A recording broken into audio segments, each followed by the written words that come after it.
Imagine waking up in another world. No coffee, no internet, and surrounded by people who solve everything with punches and swords. Now imagine you're Kim Gun, a tough gunslinger, a professional hitman with perfect aim, a cigarette always hanging from your lips, a scar on your face, and a soft spot for a dog that looks like a meatball with legs. Welcome to Murim, where every bald old man thinks he's a martial arts master, and every duel ends in one of two things: therapy or an explosion. Here bullets and blades fly, like bad stand-up jokes, and the fate of the world rests on a man who just wanted to buy snacks for his dog. Amid gunfights, crazy sex and rituals no one understands, our savior wants only one thing: to go home with his little dog in one piece. But it's a big deal. Until then, he's turning this world into a shooting range, full of sarcasm, gunpowder, and a touch of deadly cuteness. Our story kicks off with someone crawling out of a dark spot. This person looks up and says, "The weather's pretty nice." Lighting a cigarette, the main character, sporting a scar on his face, hears someone asking where he popped out from. A blonde dude is crawling on the ground asking if he's leaving, totally clueless about what he's done. Breathing heavy, he says another guy is coming to take him out. Our main guy stays quiet while the other one insists there's still time to say sorry. In a serious vibe, the protagonist fires a shot, saying the guy on the ground is way too loud. Out of nowhere, tiny puppy barks next to him, grabbing his attention. The chubby pup rolls around on the ground, looking super cute. With a grin, the gunslinger asks if his little buddy missed him. Looking down, he wonders if the puppy's hungry and suggests they grab a bite, revealing his name is Kim Gun. As he walks away, it's revealed his code name. Name is Battle Demon, the top assassin. He strolls past a street where a kid asks if he can skip school, and the mom says no, promising a treat if he behaves. Our main guy watches the scene and thinks about getting a snack for his little buddy. Suddenly, a spam message about Murim pops up on his phone, making him think it could be a new mission. A bit later, the sun shines down on a regular convenience store. He squats down, asking what his pup wants to eat, and decides to buy everything in sight.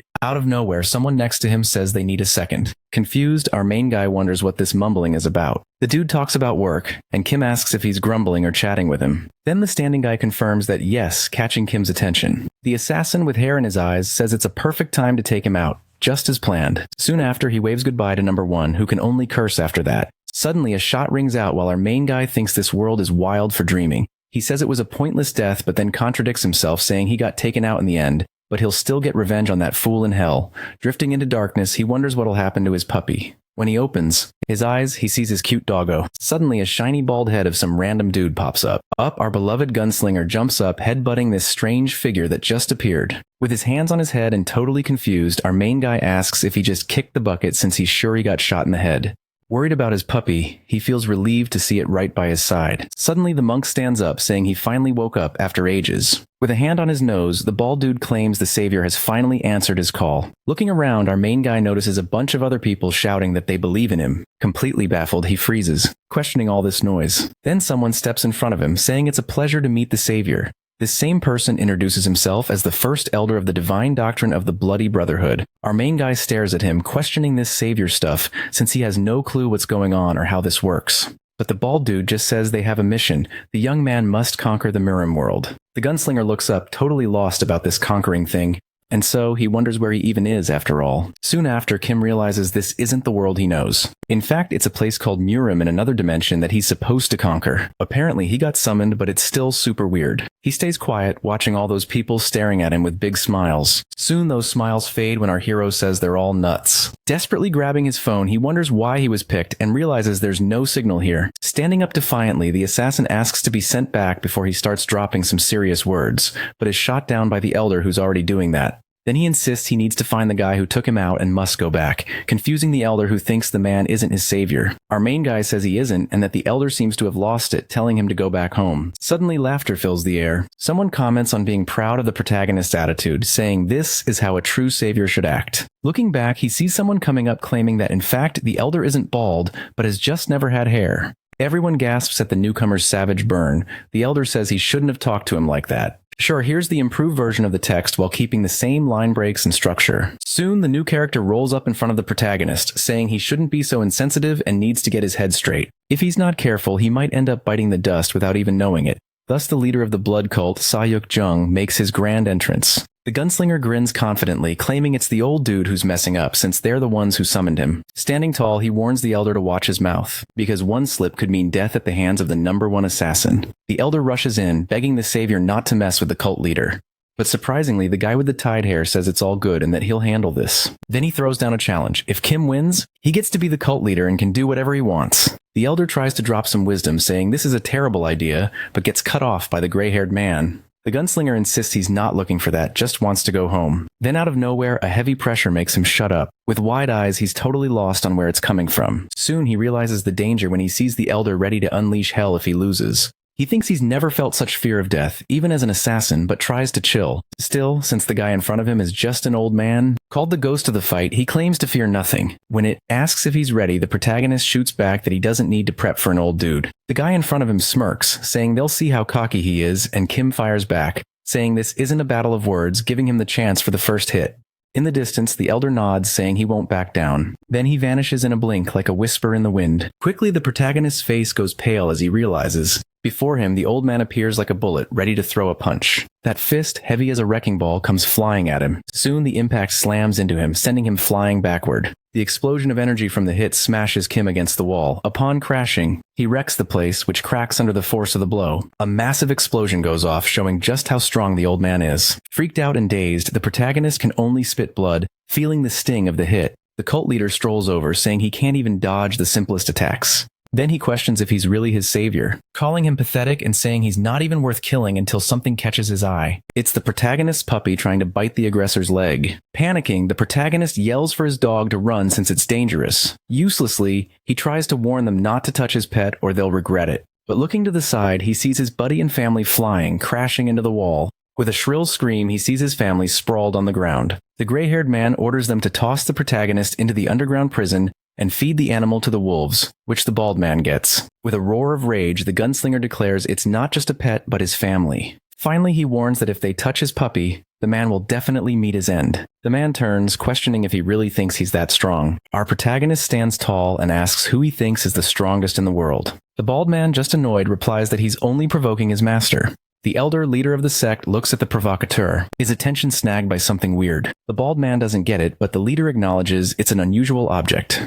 Our protagonist then declares that whoever's got a weapon is the strongest. A shot rings out and the gunpowder's glow fills the air. Both watch the projectile fly. The gray-haired man with a goatee wonders what the point of that thing is. Suddenly, his head gets pierced by the shot. The elder known as Divine Doctrine questions what just happened. Shocked to see the leader bleed, the leader's body drops, creating a shockwave. Freaked out, they can't wrap their heads around what just went down. Confused, the man with the goatee tries to call the leader. But soon he screams furiously, ordering everyone to attack as they can't let the assassin slip away. With battle cries, they all charge toward the protagonist. He, however, says they can all come at once. After all, he's still got one more weapon in his arsenal. Sounds of gunfire boom like thunder. The bullets fly toward the attackers. He says they all messed with the wrong person. Massacre kicks off with Kim Gun in action. The casualties jump from dozens to hundreds. The shots are fired with precision, always hitting the head. The bald elder hears cries for help as the others try to take him down. He then flashes back to the past, where a dude tries to warn that they've already lost and says sorry. Our main character starts questioning everything he believes. Without waiting for a reply, he warns that it's all about grace, with a side of chill. A punch lands on the dude who drops like a sack of potatoes. The strong hand gets ready to throw. Another hit, our main character, rocking short hair, says that revenge is on the menu too.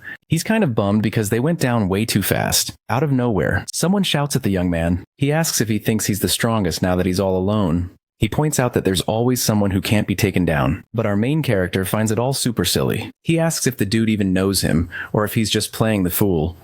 He wonders if he really wants to find out who's the strongest. Then a sound as loud as a firecracker makes him jump. He looks down, feeling a sharp pain hit him. The guy in front says no matter how strong he thinks he is, he'll never win a fight with just his fists. Kneeling, our main character asks why he's doing this. With a smirk, he says he should have talked instead of shooting his leg. The dude grinning claims he's just being dramatic since the shot was a light one. Our main character curses under his breath. The guy says it's wild how life can change with just a flick of a finger. Our main character, sweating from the pain, asks what the dude wants from him. With a red glare and a sly grin, the bald guy says he wants his help and will make him the strongest dude ever. The sun glints off the barrel of our main character's gun.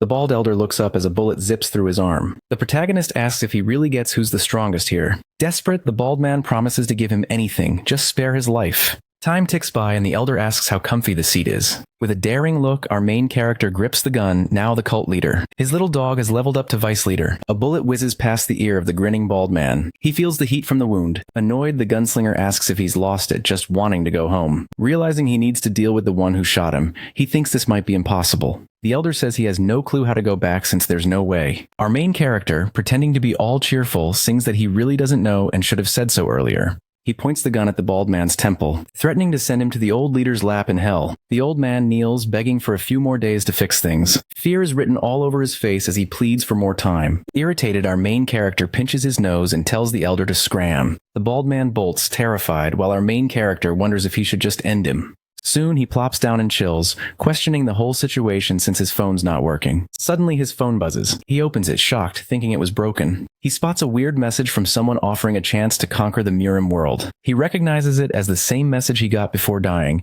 which he thought was total spam. As he reads, irritation bubbles up. He starts typing, saying he doesn't get why he can't respond. He just wants out of this mess. The message dares him to survive in Murim. In another dimension, he replies that Kim must complete a mission which only annoys him more, wondering what it's about. The message explains that conquering Murim is key to escaping. As you can see, if he doesn't finish the mission in a year, he'll lose something. Precious, his adorable little dog, our main character squeezes his head in frustration, while the message adds that the dog can't die because it's too cute. Wishing him good luck, the message wraps up. Stunned and stressed, he screams in despair and anger throughout the cult hall. Then Kim opens a door and asks if the bald man is around. He hears him say he's a stinky one and doesn't respect the elders, claiming if he had known, he would have sent him back already. Suddenly, our main character's shadow looms and he asks if the elder is traveling, making him scream in panic. In tears, the bald man tries to explain that he was talking about his son and that the bag was to figure out how to send him back. He begs not to be killed, rambling about the perks of keeping the old man alive. Our main character tries to say that's not what he came to chat about, but the bald man's fear cuts him off. Irritated, he tells the elder to shut it and listen, to which he apologizes, scared for his life. The protagonist clears his throat and says he's totally down to do what he mentioned earlier. The guy's confused by what the protagonist just said. He thinks they're about to take over the Murim world completely, but the divine doctrine, face glowing with joy, says it's what he expected from his epic savior and leader, promising to get the squad ready ASAP. But our protagonist throws in a condition for that. A bit later, the old elder calls everyone to listen up. He announces he's going to share the leader's orders, saying they're no longer the Sacred Blood sect, but now they're the sect of Mango, rocking the symbol of the cutest vibes ever. The disciples start to celebrate, though it's kind of forced, the name of the new sect. One of them wonders how he can escape this, thinking it's all dumb. But then he spots the puppy and instantly changes his mind, realizing he has to love it unconditionally for its pure adorableness. One dude, out of nowhere, asks the little mango to marry him. Meanwhile, they get the scoop that the leader of the demonic cult has switched up and even changed his name. An old man checks out the view while hearing that the sect is now called the Mango Cult. He, the head of the Kunlun sect, figures a new era is on the horizon. Curious, he asks about the new leader, and they say he's using some wild demonic arts. The old man, intrigued, asks if that's legit, and the other guy says it's just rumors. But everyone who saw it claims that every move he makes leads to someone biting the dust. In shock, the elder asks about the strange art and learns it's all about a snap of the fingers. Apparently, the new cult leader just flicks his middle finger. Confused, the old man asks if that's really it, but the kneeling dude can only guess. Somewhere in the Mango clan, someone yells that this news makes zero sense. After all, our protagonist took down the last leader and is already the new face of leadership without the elder's thumbs up. Quickly, the second elder jumps in, saying the strongest person gets to be the leader. The redhead shouts that he's not cool with this whole savior thing, but the oldest warns him to watch his mouth, since he's the current leader of the cult. Another guy slams his fist on the table, showing his disappointment, impressing everyone around him. This chubby dude boldly claims he made huge sacrifices for the cult. Humiliated, he says he gave up sleep, food, and fun, and still wasn't consulted. The most sensible one says if he's got complaints, he better prove himself by showing his strength. But he needs to remember that the new leader took down the last one, and if he's not careful, he might end up 6 feet under. The redhead turns to the door, and everyone follows him, from sensing someone coming. It's the first elder who announces that this is the new leader of the cult. The three quickly stand up to show respect for the new authority. Suddenly, the fourth elder spots something near our protagonist, the adorable little puppy that's tagging along. Bending down, he wonders how that tiny creature can be so cute, asking how the young man found such an adorable buddy. With a creepy grin, he says he'll take good care of the new little friend. But our protagonist cuts him off with a savage insult. Punching the elder in the face, he asks where he gets the nerve. The fourth elder hits the ground, hurt, but our protagonist couldn't care less. With a clenched fist, he says they called him there, and all they do is clown him. As punishment, he orders the elder to keep his mouth shut in his presence and asks if he got that. Then he questions why the elder isn't responding and the fat man tries but gets shut down. The first elder, sweating bullets, says they're about to kick off the council meeting, so the cult leader can casually start all this. Soon our protagonist asks for everyone's attention and says they're about to start the conquest of Murim. But the redhead freaks out when he hears that if they don't hit their goal in a year, they'll have to take their own lives. Curiously, our protagonist notices that now no one wants to die. Then they start throwing out quick ideas to conquer the Murim in a year. Someone raises their hand, calling out to the cult leader, ready to say it's impossible to conquer in such a short time. But our protagonist cuts him off, feeling like he's some kind of T, totally confusing him. Kim quickly explains that he was about to say it was impossible, and for that he must be considered an idiot with a capital T. Confused, the elder wonders what this T even means. Suddenly, the musclehead slams his fist on the table, furious, saying he's had enough. Shouting, he claims that the more he hears, the more it sounds like total madness. He explains that he's making decisions without the cult's say-so, which is just not cool. He calls out the protagonist, saying that even though he took down the old leader, they can't just accept this. If they want to recognize him, they'll have to throw down for the leader spot. Irritated, the other responds that this is ridiculous, since everyone was summoned to conquer the Murim, and he'll show the elder what happens when you mess around. Our protagonist claims he trusts his words, but realizes the dude in front of him has a weird ability, just like the former leader. In the end, he doesn't have many bullets, so he'll need to use them wisely.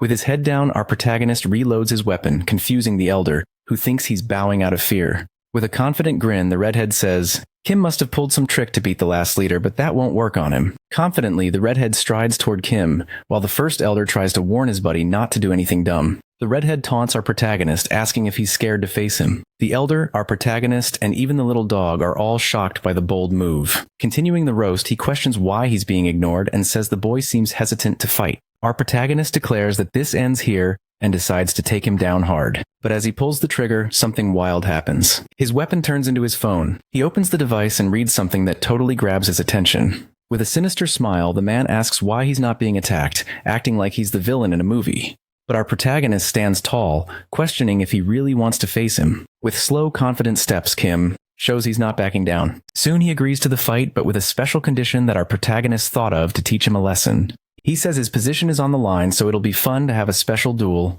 The red-haired elder looks scared as the protagonist. Killer vibe totally intimidates him. Elsewhere at night, people are buzzing about the duel between the elder and the leader. One of them thinks the new cult master is reckless, yet still loses to the first bald elder. Most believe that Dongwon is in position 5 because of his strength, but there's more to it. His greatest strength is flipping a situation where he's about to get wrecked into one where the enemy can't move from exhaustion. In the flashback, a disciple tries to attack him with everything he's got, but the elder just stands there thinking it's all too weak. Tenacity is the name of his technique, which lets him take even a tiger's attack. That's why he's known as the mobile fortress. Suddenly someone jumps into the convo saying these juniors know nothing. After all, the cult leader is truly terrifying and he saw it firsthand. It was a chill morning with no clouds in the sky when the chaos hit, and suddenly with a boom of thunder the cult leader went down. That's when the real fight kicked off. As soon as our protagonist moved, a thunderous massacre unfolded. The chubby one was frozen, watching his buddies get taken out without mercy. Even though his opponent was just a weak old man, the dude didn't hesitate to finish him.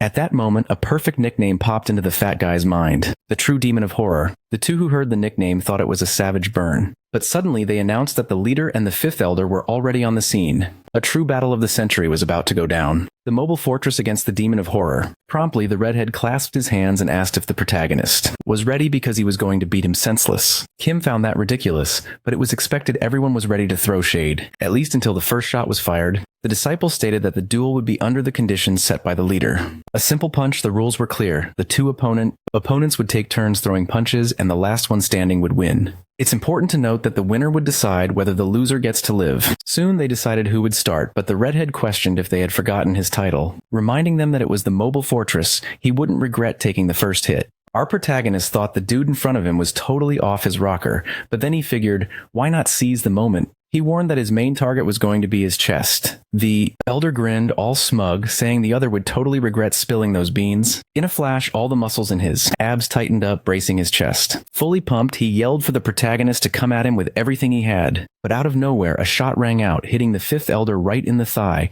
totally catching him off guard. The referee and the opponent went pale, shocked by the audacity of that dirty move. The tension was thick, and silence fell as blood poured from the redhead's leg. Our protagonist, confused, asked what everyone was staring at. The disciples thought it was just a loud bang. Probably nothing to hurt the elder, but the wall came crashing down as he felt pain like never before. Everyone went quiet, listening to the guy on the ground complain that the protagonist said he'd aim for his chest. Annoyed, he accused him of pulling a fast one with such a cheap shot. Our dude with the gun looked down from above, all high and mighty, and smirked, claiming he had totally lied about where he'd aim, making the buff dude even angrier. In his head, the elder felt embarrassed in front of the cult members and knew he had to get up to save face. Sighing hard, he reminded himself to chill. After all, it was his turn and he still had one good leg. His veins bulged as he declared the protagonist better get ready, because his punch was going to pack a punch. The redhead said this strike was called the attack of a tiger, so he named it the tiger's fist of tribute. But before he could land that hit, another shot rang out, hitting his other leg. Once again, everyone was in shock witnessing such a wild scene. Our protagonist,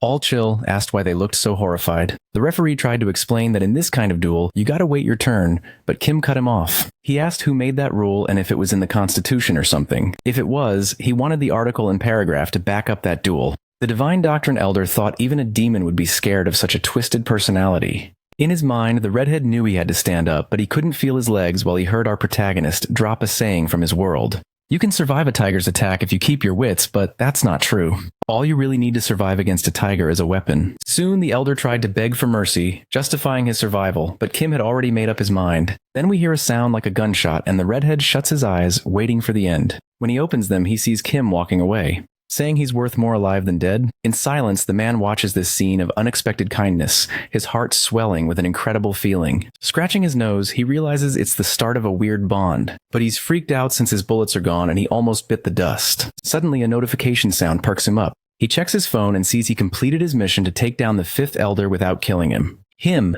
But then he remembers something important and asks the elder if there are only 4 elders. The answer is 5 in total, and the 3rd is MIA. Next, we see a real bloodbath with a single woman taking out several men. She gets the scoop on everything that went down while she was gone. Wiping her face with a towel, she thinks she was all alone trying to revive her cult. Still, this new guy managed to take down the old leader and the 5th elder, which gets her hyped to meet him. Everyone gears up and gets ready to bounce. Jin Warren, the 3rd elder, is pumped to meet the new leader of the cult. A few days later in the morning, the protagonist wonders why his dog is so grumpy. With his eyes wide open, he sees the cheerful face of the 5th elder wishing him good morning. Startled, Kim responds with a straight-up punch to the redhead's face, saying his ugly mug scared him. Then he explains that his fist moved on reflex, and the elder says he was on guard to make sure no one interrupted him. If anyone dared to mess with the protagonist, he'd go full savage. But Kim just tells the elder to bounce, feeling threatened, which bums out the redhead. Soon the leader asks why the bald dude is even here, and the answer comes back that he got called. A bit later, with the sun blazing overhead, the Gunslinger kicks off the meeting and demands to know why he's the chosen one and why they should take over Murim. Right on cue, the 2nd elder jumps in to explain. The Orthodox sects decided the blood cult was a major issue since they weren't vibing with their values or cultivation techniques. The problem spread and they decided to attack, not caring about kids or the elderly. Because they were outnumbered, the blood cult got wrecked by both the Orthodox and non-Orthodox sects. The protagonist asks if they don't belong to either group, and the elder says they don't, sticking to their beliefs and staying neutral until the attack. Now they want to unite the chaotic world of Murim under the protagonist's command, so everyone can chill with the peace he can bring. The elder tries to say that pulling this off in a year is impossible, but the gunslinger cuts him off, saying he doesn't care about peace among the cults, since he's not some Disney hero. He gripes that no country has pulled off something this wild and asks again why he's the savior. The 1st elder, all tense, admits he doesn't know who summoned him. This just confuses the boy more, who learns that everything went down during the Murim Alliance attack. On that day, chaos rained down on the cult. The 1st elder tries to shout that he's just a simple servant, but the guy intimidating him points out he's clearly important, thanks to his flashy outfit. The man about to take him out doesn't notice a 3rd figure creeping up. As the presence gets closer, the guy gets confused and asks where the newcomer popped up from. But one swift move from the unknown is enough to shut him up.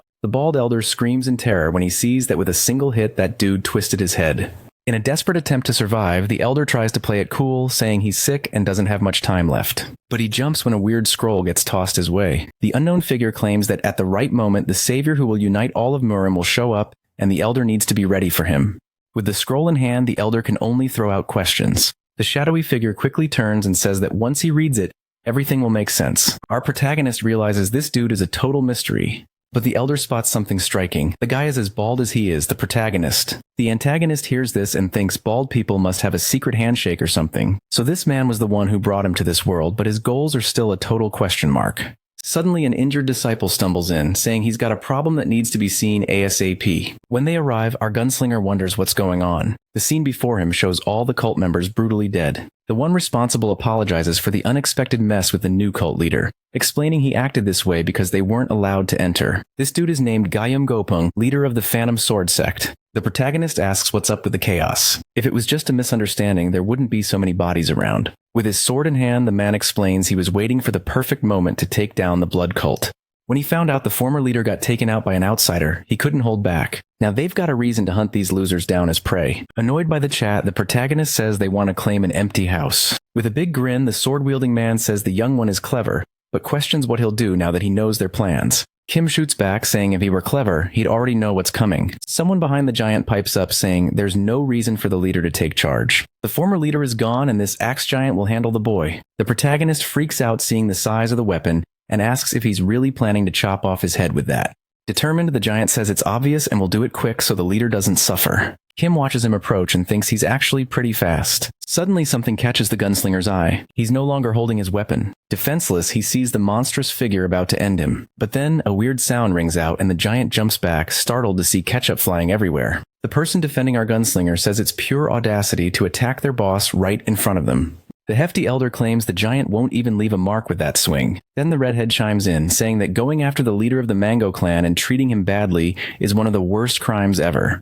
With all his rage, the musclehead throws a massive uppercut at the giant. The force of that hit was so wild that even the other clan members felt it shake their bones. With ketchup all over his hand, the redhead declares that their sentence is death. No questions asked. Behind them, Kim thinks the fifth elder has really outdone himself this time. If he plays his cards right, he could totally take over Murim, and it's not even a long shot. The leader of the attacks sees they picked the dumbest way to handle this mess. With a creepy grin, he tells the enemies to watch as their choices lead to their own downfall. Our protagonist, holding something in his hand, wonders why the old man talks so much and asks him to chill for a second. In the end, the gunslinger isn't looking for a fight everywhere, but he doesn't let anyone who wants a fight walk away. But both leaders lock eyes, ready to throw down. With the final order to wipe everyone out, the battle is about to kick off. Hearing the boss's command, both elders suddenly look way more serious.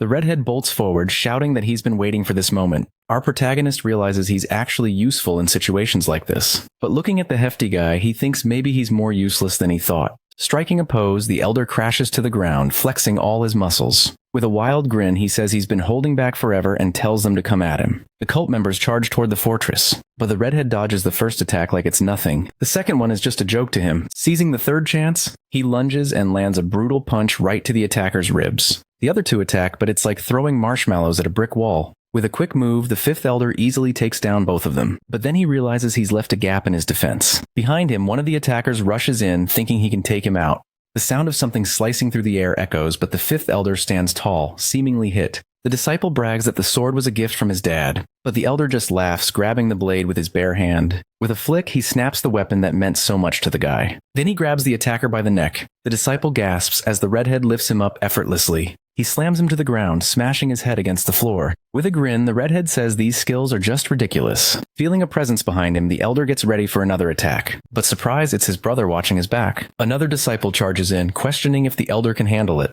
His face twists as he realizes something wild. The hefty one, in a serious tone, reminds him he can't have any scars on his body. Getting ready to punch, he tells the disciple to think about his dumb choices in hell. Soon, the disciple feels the punch land on his face, but is shocked by how soft it is. Confused, the elder asks what he's staring at and if he wants more punches, confirming that the hefty one can't hit hard at all. Our protagonist watches, feeling disgusted by the chubby guy who looks like a pig. Then two people come up to attack him. They think the young man is dumb for turning his back and that he must use tricks to win. As they move in, they say they'll be happy to take him out. But in a flash, the one in front just vanishes. Our protagonist pops up behind him, saying he's looking the wrong way. The disciple tries to plead for mercy, but his neck is already twisted beyond repair. His buddy in shock watches in silence. Coming back to reality, he tries to say something about the protagonist, calling him a jerk. But Kim cuts him off, tossing ketchup into the air. With that simple move, the top of his head is no longer where it should be. Then in a cold tone, Kim glances to the side. Seeing others rushing toward him, he says, "This is getting boring." Annoyed, he thinks they're totally underestimating him, thinking he's an easy target. Kim, with insane agility, leaps at the attackers, finishing them off with pinpoint strikes to their weak spots. They move so fast that all you see is his shadow flying through the air. One of the disciples spots a creepy figure creeping toward him. The attack hits so hard it slams his head into the ground. The gunslinger drops some wisdom on the attacker, saying they should know who they're up against before throwing down. We see the red-haired elder surrounded by a crowd, dunking his head in ketchup. He thinks this whole mess is finally wrapping up, but out of nowhere he sees a strike coming in and dodges just in time. Lucky for him, he wasn't hit. The impact was so intense it shattered and tore the ground around him. He gets back on his feet, ready to throw down, saying this is for the sect leader. With a frown, he calls out that surprise attacks show a total lack of honor. Suddenly, the fifth elder's vision starts to blur, a purple haze messing with his head. The Phantom Sword cult leader laughs, thinking the poison isn't that strong. He's gearing up to attack, claiming he'll send the elder straight to the last leader of the cult. But with a fierce look, the elder charges at the attacker, using his hand to block and push back the blow. The energies clash, creating a massive shockwave that sends warriors flying. Our redhead realizes the poison is messing with his internal arts. Sam watches the chaos, stressing about where his weapon is when it's most needed. Then he spots something running toward him. His little pup, Mongo, bringing his weapon back, and he can't help but cheer for the little hero. The young gunslinger knows winning without a weapon is tough. With only a few bullets left, he has to be smart. But he can't let this threat stick around. Looking up, he sees something weird coming his way. The fifth elder drops to his knees as the leader of the other sect boasts that the prestigious Blood of Death cult will finally dissolve, taking full control of the new cult. But he doesn't see the chains wrapping around him. Suddenly, two figures attack, wrapping steel around his neck. The third elder drops from the sky like a wild beast. The Ghost Sword cult leader begs for mercy, but his body is split by a single strike of the short blade. The third elder says she wanted to show respect, but the vibe was off. It's their first meeting and she introduces herself as Jin Huan, captain of the Bloodsteel group. Our protagonist watches her with a cold stare, realizing she's odd but might be more useful than the other elders. Pulling out her dagger, she's curious about the cult leader's skills. Her image blurs with speed, and she zips in front of the protagonist like lightning, eager to see the one who took down the former leader. Kim is caught off guard by her energy. The cut comes in fast. She thought she'd just scare him, but his quick reaction makes her think he didn't win by luck. Gripping her dagger tighter, she decides to go for him again. As if reading her mind, the protagonist warns he won't hold back on a second attack. The elder realizes he's holding the infamous weapon she's heard so much about. She thinks it's no big deal and decides to check it out, but suddenly stops, feeling a weird vibe coming from him. It's like the universe is telling her her next move could be her last. In front of her, that guy looks like the biggest demon ever. Even the bald elder feels the weight of the moment. The elder quickly pulls herself together and says the strongest must lead the cult, so this test is necessary. Joining her hands, she asks for forgiveness for how she came off. Our protagonist stays quiet, thinking the elder is just a bit off. In the distance, we see the giant with his fallen axe, but he's still breathing. Clenching his fist, he wonders if he really passed out for a second, acknowledging the strength of the one who knocked him out. With icy eyes, Kim glances to the side when he hears someone call him a bastard. It's the giant, grinning confidently, claiming his leader will easily wipe them out and torture them to death. Looking down, he sees the one who was supposed to protect him lying there. Remembering the warning he got about this being a bad idea, he runs into the spirit of the former leader, who shakes his head in disapproval. Night falls, and our protagonist insists he managed to sort things out. But what's coming next is still a mystery, and there are bound to be plenty of wild moments in the quest to conquer the Murim. In this world, there are folks who can send you flying with a punch, and even split the ground with a sword. If these legends keep popping up, he's next on the chopping block. Kim pets his adorable puppy, staying quiet. But he then strolls into another room, calling out for the bald elder. With a forced grin, the elder asks what's up with the leader. Kim wants to know where he can score intel on enemies and possible allies. The elder realizes this is a legit question and starts brainstorming, suggesting a trip to the Hao clan, which just confuses Kim even more, sparking his curiosity. This crew is made up of lower-class peeps like doormen and restaurant managers, who can gather info from anywhere and sell it for a price. Kim gets the vibe and asks where to find them. The elder hesitates to let him go solo, but Kim insists he needs to hear the scoop firsthand and make his own call. The elder decides to pick someone to tag along. Kim's cool with it, but tells the bald elder to leave out the third elder, leaving the bald dude puzzled since she's the one who knows the outside world. The redhead pops up next to him, and Kim says she's totally off her rocker. Before long, the fifth elder offers to lead him to the Hao clan, catching the gunslinger off guard, who then punches him in the ribs. The giant drops, drooling from the hit, and Kim warns him not to bring that brute along. A bit later, we see a lit street with a carriage. Inside, Kim and the fifth elder are on the move. He thinks he definitely asked not to include that idiot and went back to the end of the wonders why Jin is rocking those clothes. At the elders meeting, the first elder says the leader needs an escort to the Hao clan. The third and fifth elders jump in to volunteer, while the elder, looking bummed, wonders why it had to be those two. The girl claims it's only natural for her to go since she knows the outside world better. The redhead argues back, saying he should go because he's basically glued to the leader. Confused, Jin points out this makes zero sense since the redhead has never had the guts to visit the Hao clan, which just makes the muscular one even angrier. They start bickering, both wanting to tag along with our protagonist. The elder sees the chaos and has no clue what to do.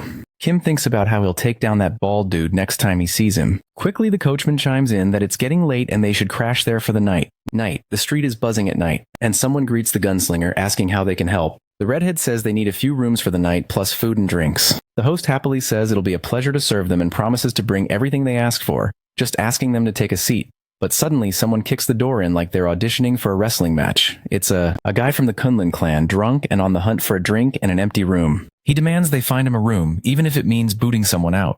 The innkeeper replies that the last rooms have been snagged by the newcomers. The drunk dude, not recognizing the owner, tells him to scram and find another room. Then he spots something in the protagonist's crew. It's the stunning lady, the third elder. With a nasty look, he asks where she came from and introduces himself as a disciple of the first generation of the great Kunlun clan. He insists she shouldn't hang with low-class folks and suggests she spend the night with someone as ugly as him. The fifth elder, annoyed, thinks the young man should stand up to that jerk. But he remembers when their argument got interrupted by a team master. The other says they should escort the cult leader, but without causing a scene. In the meantime, shaking with anger, the fifth warns that he'll find another place if this keeps up. The arrogant disciple asks why they're so riled up, but soon gets a powerful kick to the groin, throwing him off balance. The protagonist looks down at him, acting all superior. With a nasty expression, the arrogant disciple questions how he dares to do this, and vows not to hold back. But a quick kick to his chin sends the ketchup he was about to eat flying. It was the protagonist who struck like a soccer star scoring a goal. In a serious tone, he tells him to call his buddies as he'll be waiting. Then he shouts, asking when the food will arrive because he's starving. Desperate, the redhead realizes he's in a tight spot. While he stays silent and tense, the third elder watches, thinking she couldn't stop the chaos. The companions of the arrogant disciple move in with weapons drawn, but the woman throws a knife in their direction. The knife slams into one of the disciples' chests. The other dude yells about the knife stuck in him, and turning to the elder calls her a coward. But before he can finish, a swift kick connects with his head, cutting him off mid-sentence. The third elder drops down smoothly, using her hand to support herself, and then delivers another kick right to the dude's collarbone. She hits him hard, making his head wobble like a bobblehead. With style, she stands back up. She calls out to her crew hiding in the shadows. Two figures pop up almost like they were summoned by magic. The women ask if the captain called them. She says they've got a lot of work ahead.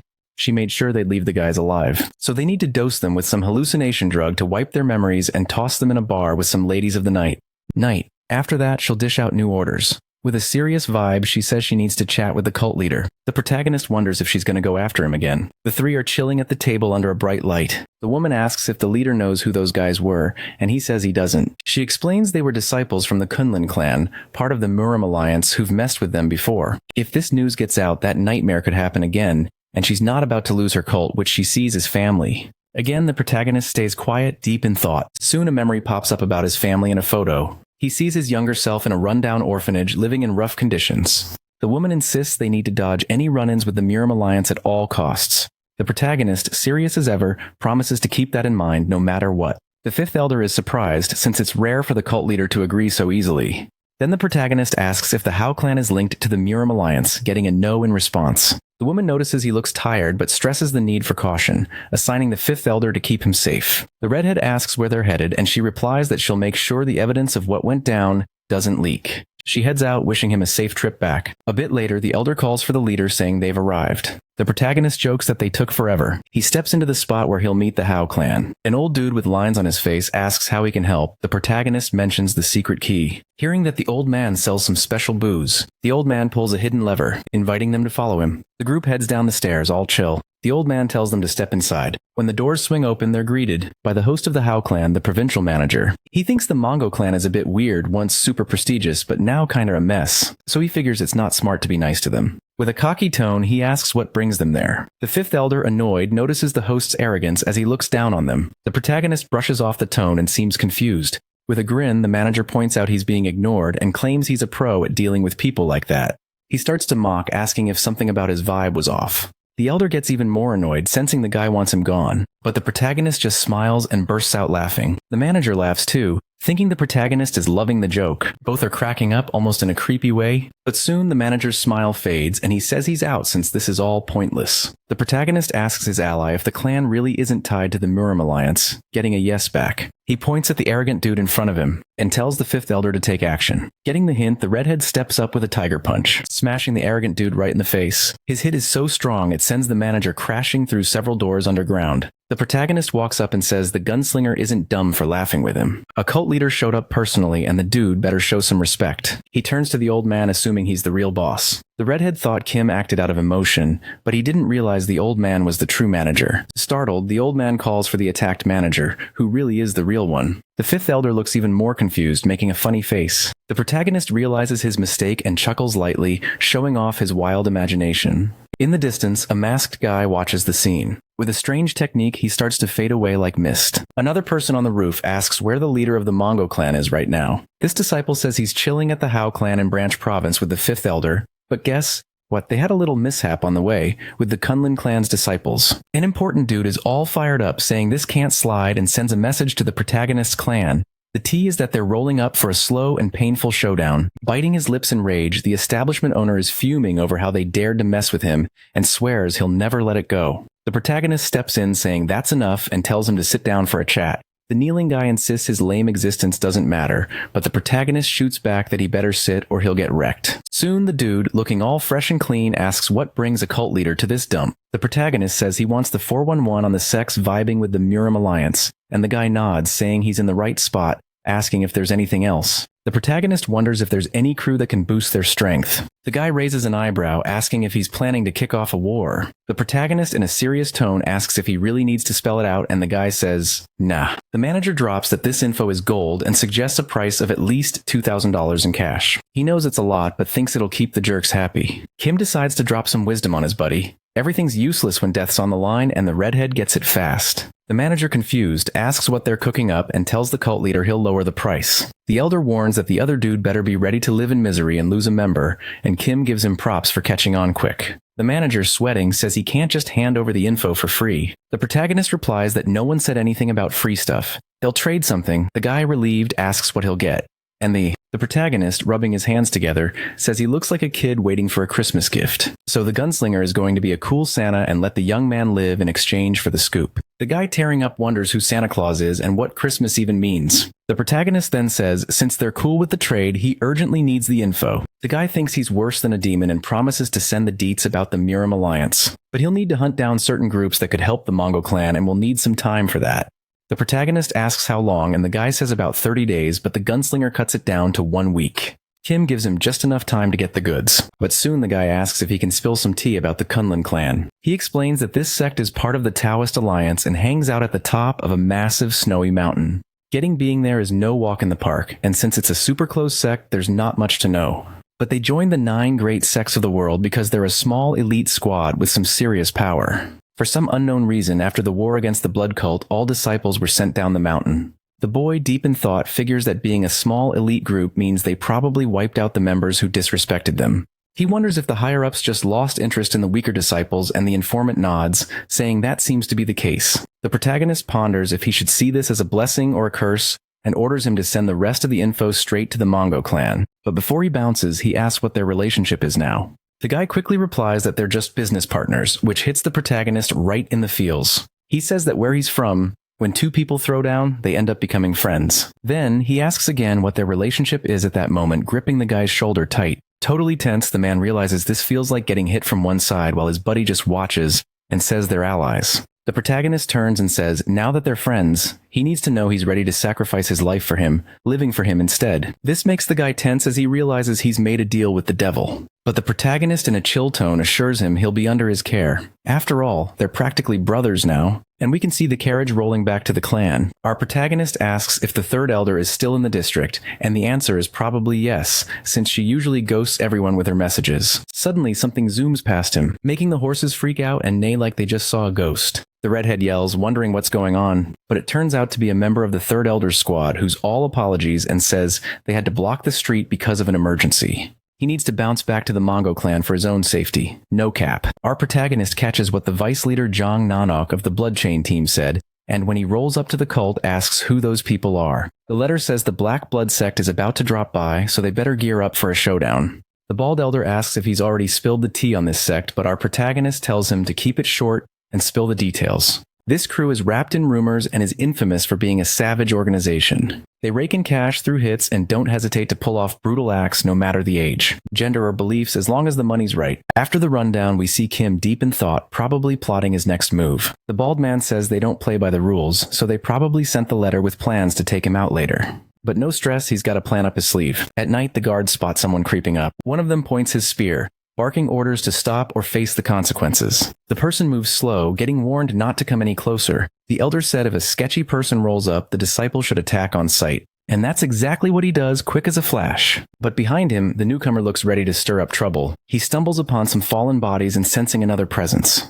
Glances to the side, seeing arrows flying his way. But the arrows hit the ground as he vanishes into thin air. The disciple who shot the arrows looks up and spots the intruder who quickly tosses something that looks like a smoke bomb. With his vision all fogged up, the disciple says he lost track of the target and thinks he went a certain way. Soon, word spreads that an intruder has breached the place, and the 5th and 3rd elders sense something's off. A killer swaggers in through the front door, no fear. The one chilling on the throne looks a bit intimidating, and suddenly the doors creak open quietly. He says he thought an entire sect would roll through, but they only sent one person, which is a total letdown. Leader says he'll hear what the guy has to say first. But it's actually the 3rd elder in disguise, questioning why he's there. The man turns his head, looking curious and confused at the same time. Soon he starts messing with the assassin's cloak, as if he's searching for something cool. Meanwhile, behind him, our protagonist pops up and tells him that as an assassin, he should never drop his guard, so he decides to show how it's done. As an assassin he fires, he says that mercy is for the weak when facing enemies. The elders arriving on the scene shout for the cult leader, asking if he's okay. The 1st elder laughs, saying he saw this coming as everything went according to his plan, and he's just that good. Claiming they'd have issues if they hadn't taken out the leader, the others shout that it was a bold move. Suddenly, the 3rd elder glances to the side, noticing something intriguing. As she approaches the body, she says there's something there, but the 1st elder warns her about the poison risk. She replies that it doesn't look like a vial, but more like a message. In the letter, the leader of the Black Blood sect, and Cheon Bei, introduces himself and shows respect for the new cult leader, sending a fancy necklace that symbolizes trust between the sects. Realizing the blunder, the elder yanks the cord from her, neck confused just like the other elders and the protagonist. The 1st elder's face shows pure despair, revealing how big of a mistake they made. The silence in the room is thick as everyone realizes how serious this is. The protagonist, looking pale, turns to the one responsible, saying this is all part of the bald man's plans. The 5th elder realizes he's really messed up, and she shouts for his master to chill, asking to be heard. He argues that the intruder caused chaos and took out some disciples, so the retaliation was totally justified. Suddenly the guards, who seemed knocked out, ask if everything's cool. School, smiling and laughing because they're still alive. The elder, tense, realizes that the invader didn't take out any of his men, which only makes things worse. A meeting kicks off and the 2nd elder warns that if this mess leaks, the Murim alliance will catch wind of their moves, which could totally mess up their plans for domination. The 3rd elder chimes in, saying they need to own their mistakes and hit up the Black Blood sect to say sorry. The redhead slams his fist on the table, furious, asking why they should apologize to some random sect. A debate sparks with everyone throwing in their 2 cents. The bald dude raises his hand, eager to share his thoughts. He tries to pitch an idea that popped up from all this chaos. The protagonist says he can talk, but he better be ready for what comes next. The elder goes pale, sensing the threat from the protagonist's weapon. As he glares back, the boy thinks for a second and lifts his weapon, claiming it'll do the trick. Confused, the bald elder asks what he's talking about. With a sly grin, the protagonist knuckles, saying he'll take all the blame. The bald man is like, how's that even possible? The protagonist shrugs, saying it's not his problem. The elder just needs to beg and do whatever it takes to fix this. In shock, the bald man goes quiet. When he arrives at the enemy base, all he can think about is cursing the protagonist. His 2 buddies say they've reached the spot. A huge and fancy-looking house. One of the disciples watches from above, signaling like it's some secret code. And just like that, the doors to true chaos swing open for the elder, who starts walking in slow-mo, taking in the scene. Noticing everyone's wearing masks, the vibe gets super creepy. One of the masked guys says their master is in the room ahead. Bearded elder checks out the line of folks waiting for the master. When he opens the door, the leader greets him, saying he wrote the letter recently and didn't expect him to show up so soon. He introduces himself as the head of the Black Blood cult and mentions he worked hard to prep for this visit, hoping to smooth things over. He suggested the elder grab a bite to chill after the long trip. A bit later, the bald man laughs, saying he really caught him off guard since he's dealing with issues from his boss. Just thinking about that guy makes the elder's face heat up while his buddy tells him to chill, since he's already getting tipsy. The bearded man shoots back that he's just a kid and should stay out of grown-up talks. Soon, the cult leader asks why the guy who sent the message hasn't come back yet. Feeling the pressure, the elder spills that there was an accident on the bridge to the Mongo clan, and despite their best efforts, they couldn't save him. Swallowing hard, he mentions that the unexpected outcome was the death of his prized disciple. The figure stays silent, not looking sad at all. The elder clenches his fists, scared for his own life, not getting the reaction behind the mask. But the leader laughs, saying he doesn't need to apologize since he's just a dude. Feeling bold, the bald man agrees, thinking he's being nice. The masked figure stands up and asks if the necklace sent made it to the master's neck. With a grin, the bald man confirms it did, saying he liked the gift. Looking out the window, the leader takes off his mask, revealing a wicked smile. He says it's better for his guy to be dead, but he would have liked to meet the master to apologize for what's coming. Confused, the elder, feeling less tense, asks what he means. With a smirk, the cult leader says they're now on equal ground since his precious subordinate is dead. The cult just lost its powerful master, leaving the bald elder even more baffled. He explains that the necklace had a poisonous candle, odorless and colorless. If someone hangs out in the same room too long, the poison seeps in, and after a day, they'll be paralyzed. Eventually, death will come for someone who can't move. Realizing how serious this is, the elder gets tense, knowing the necklace is with his master. Shouting, he demands to know how the man could pull something so twisted. The leader replies that he did nothing wrong, and if the old man is mad, he can just die. Calmly, the elder says dwelling on the past will only bring more unnecessary wounds. He thinks about leaving, but the leader won't let that happen. Confused and scared, the bearded man asks if the other has more to say. The leader insists he can't let him leave alive, since the old man could spill the beans at any moment. Terrified, the elder screams that they killed his superior, who deserved it, and that's why he's on their side. He yells, questioning why his bodyguards are just standing there doing nothing. Looking at the dude who's supposed to have his back, he calls him an idiot for being more scared than the boss himself. Then we flash back to the past, where the elder is begging his leader for mercy, saying if it's him, he's toast. But our main guy tells the old dude not to sweat it, totally confusing him. He promises to send the best bodyguard he can find because this plan is next level.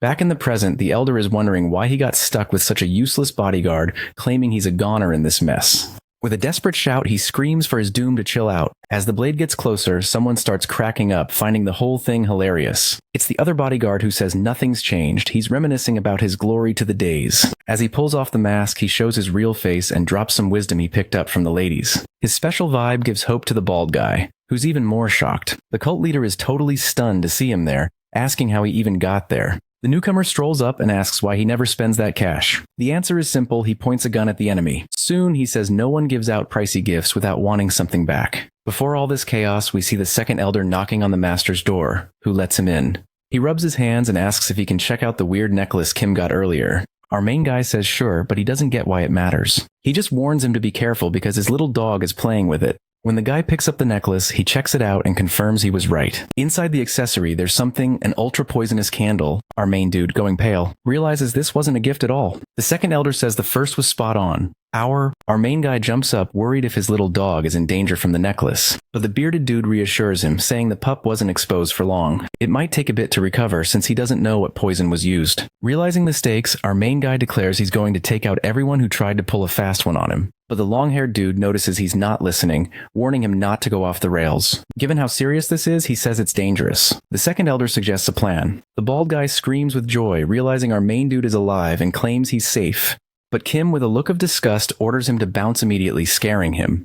The assassin laughs, thinking he'd really bite the dust from a simple poison, but now he'll regret being there, with a wicked grin. He says he'll wish for death sooner because of the point. Our main guy, pumped, says he's being ridiculous because there's no reason to be hyped. He then mentions that what he's holding could take him out at any moment. The ninja, never seeing a weapon like that, thinks there won't be time to use it. Many have seen his secret technique, but none live to tell the tale. The pressure in the room rises, making the water in the basins ripple. This is the final move of the Black Blood sect called Constant Rain. He gets ready to unleash his last cut and end the fight fast. But in a blink, a bullet zips into the center of his forehead, taking him out instantly. Confusion is written all over his face as his body starts to fall back. Our main guy claims that his secret technique is just as deadly. Many have seen it, but none survived. This is a bond they share, and he's not bummed about it. Quickly, our main guy notices something and turns his gaze to the entrance. Soon he spots a bunch of footsteps coming in, all armed with knives, ready to avenge their leader's death. Our dude is already used to this kind of chaos and says those who want a painful end should stick close to his weapon. Soon they all start charging in, and one by number one,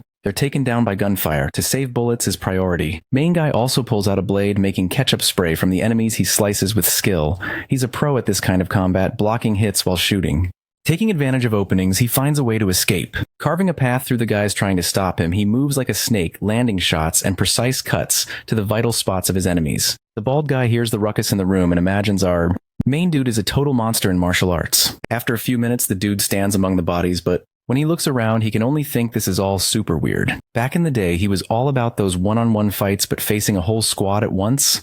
Nah, that was rare, but there was always a simple way to win. Take out one of them to freak out the rest. After that, the pack of wolves fears a single sheep. He's trying to figure out which one to take out to make that happen. If only a few bullets left, he's got to play it smart. As he watches, he feels this crazy pressure in the front, the air making him shake with anxiety. Suddenly, boom, an explosion goes off, sending dust flying everywhere. We see someone banging on the table totally in.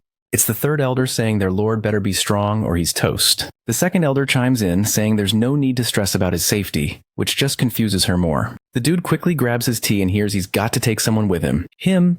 But he's all about chill vibes, saying even if he's not great at fighting, his smarts help him realize even the muscle needs backup. The fifth elder rolls in and asks if our guy is good. The gunslinger wonders how he even got there, but here's the question about the blood on his face. Quickly, our boy says it's not his, which just ticks off the brute even more. He yells that they should apologize in hell. Hearing this, our protagonist calls him a fool, asking why he came solo, but the elder just laughs it off. Next thing you know, someone's throwing a punch at one of the ninjas, smashing his mask. The hit, that man goes flying toward a door, spinning from the impact. The newcomer's fist is on fire, radiating power. Someone ties a bandana around their head, joining the fifth. It says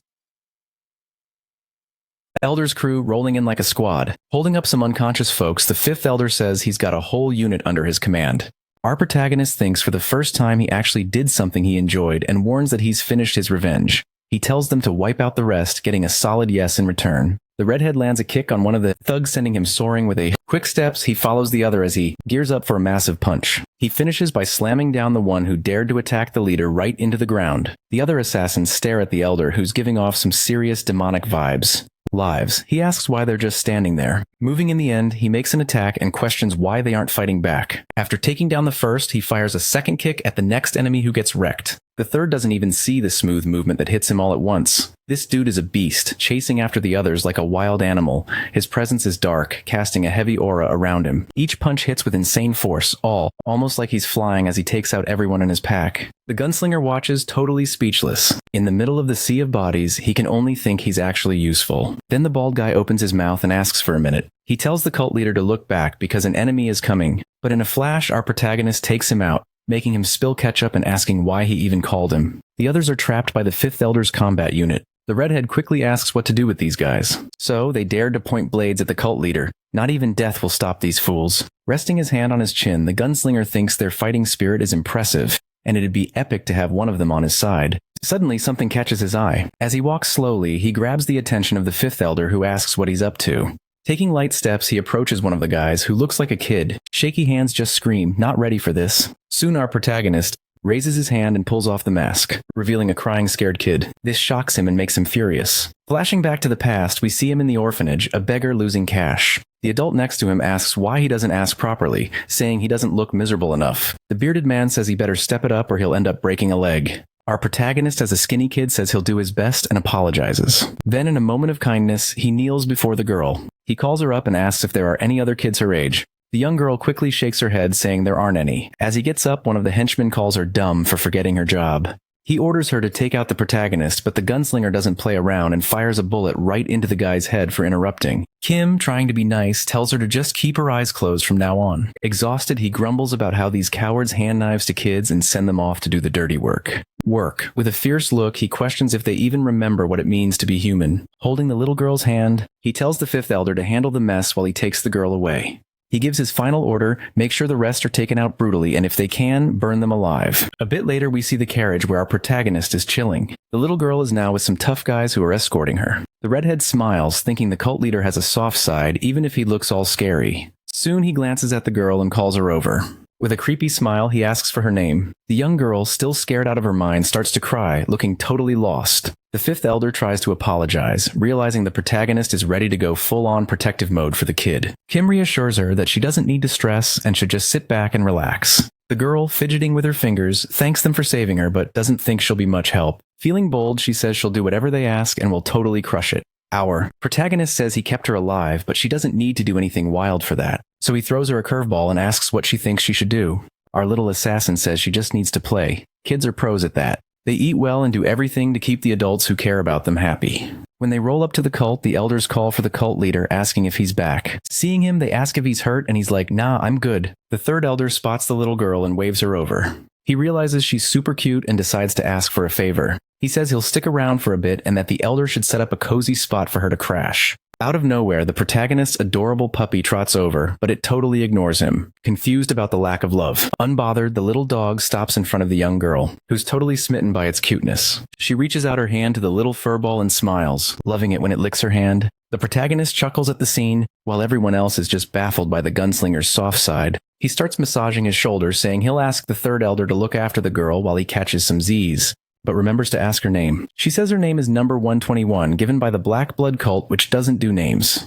The gunslinger pauses for a sec and proposes a deal. From now on, she'll be called Haru, which totally impresses her. It doesn't mean much, but it's just Haru. He tells her to live it up there. The girl finds herself in a white field and crying. Happy tears, promising to live as joyfully as she can. Kim smiles, feeling good. Good, but then the second elder interrupts, saying he got a letter from Clan Hao that needs immediate reading.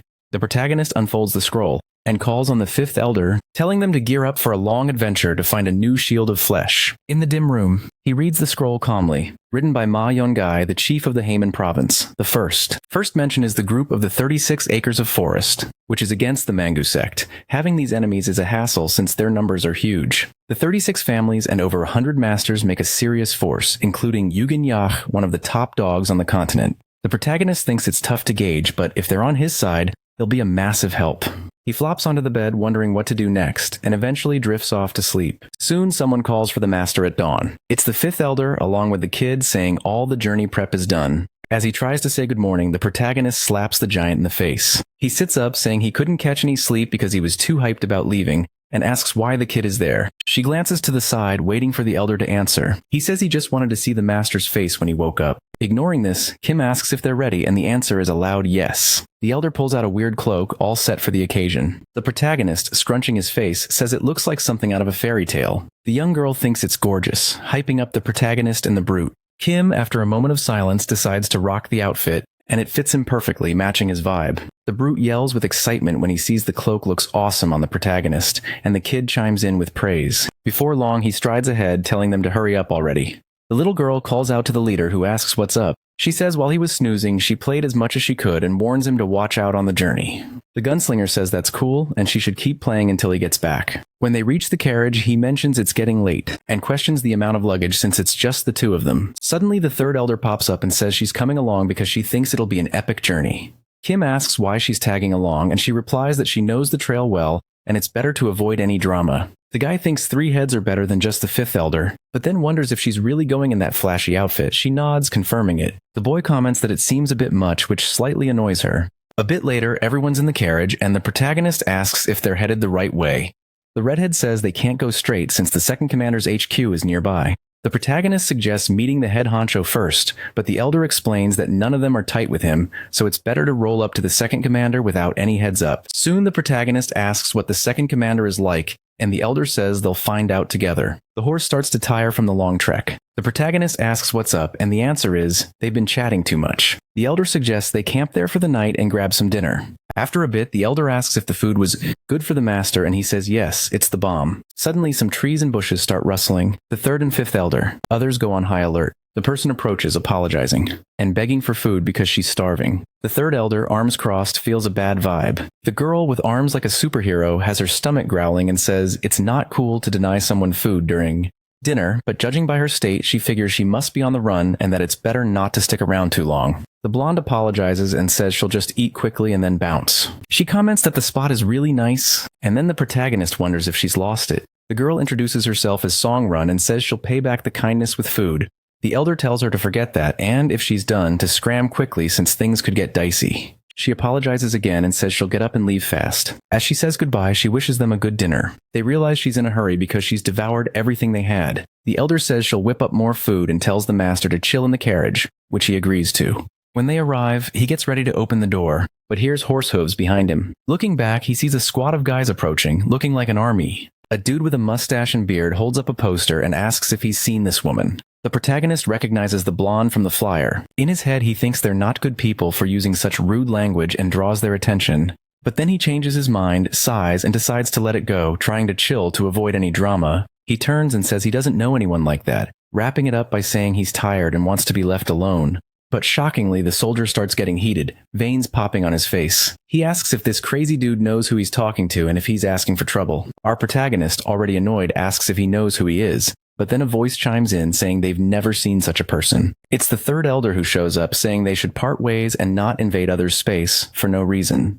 If the guards don't back off, they might end up in a blood rain they definitely don't want to face. The guard, sensing the tension, gulps hard. He says everything's chill, and now that they've confirmed stuff, they gotta check the carriage. The woman asks the leader if that's cool. Our protagonist claims he's never seen anyone like her. But sensing something off, he shows what's inside the carriage. When he opens it, silence hits, and we hear something moving around. It's the blonde, who realizes she showed up earlier than planned and says she was just being careful. With a giggle, she says she didn't plan to stick around, but never mentions where she was headed, leaving the protagonist speechless. He, looking all kinds of suspicious, wonders why she's still hanging out instead of bouncing. The guard jumps in, asking if they're really going to get diplomatic immunity. He knew this was coming. He never trusted them. It's obviously an invasion of their turf. Drawing his sword, he declares they're invaders on their land. Then he yells, ordering his crew to grab these people right now. Now the others start moving toward the protagonist with some serious bad vibes, especially toward the blonde. Our protagonist starts fiddling with his gear, saying nothing else matters now. He's hyped for the fight. With a grin, he says they can't dodge this anymore. The third elder tries to ask for one last chat, but our protagonist cuts him off, saying it's too late.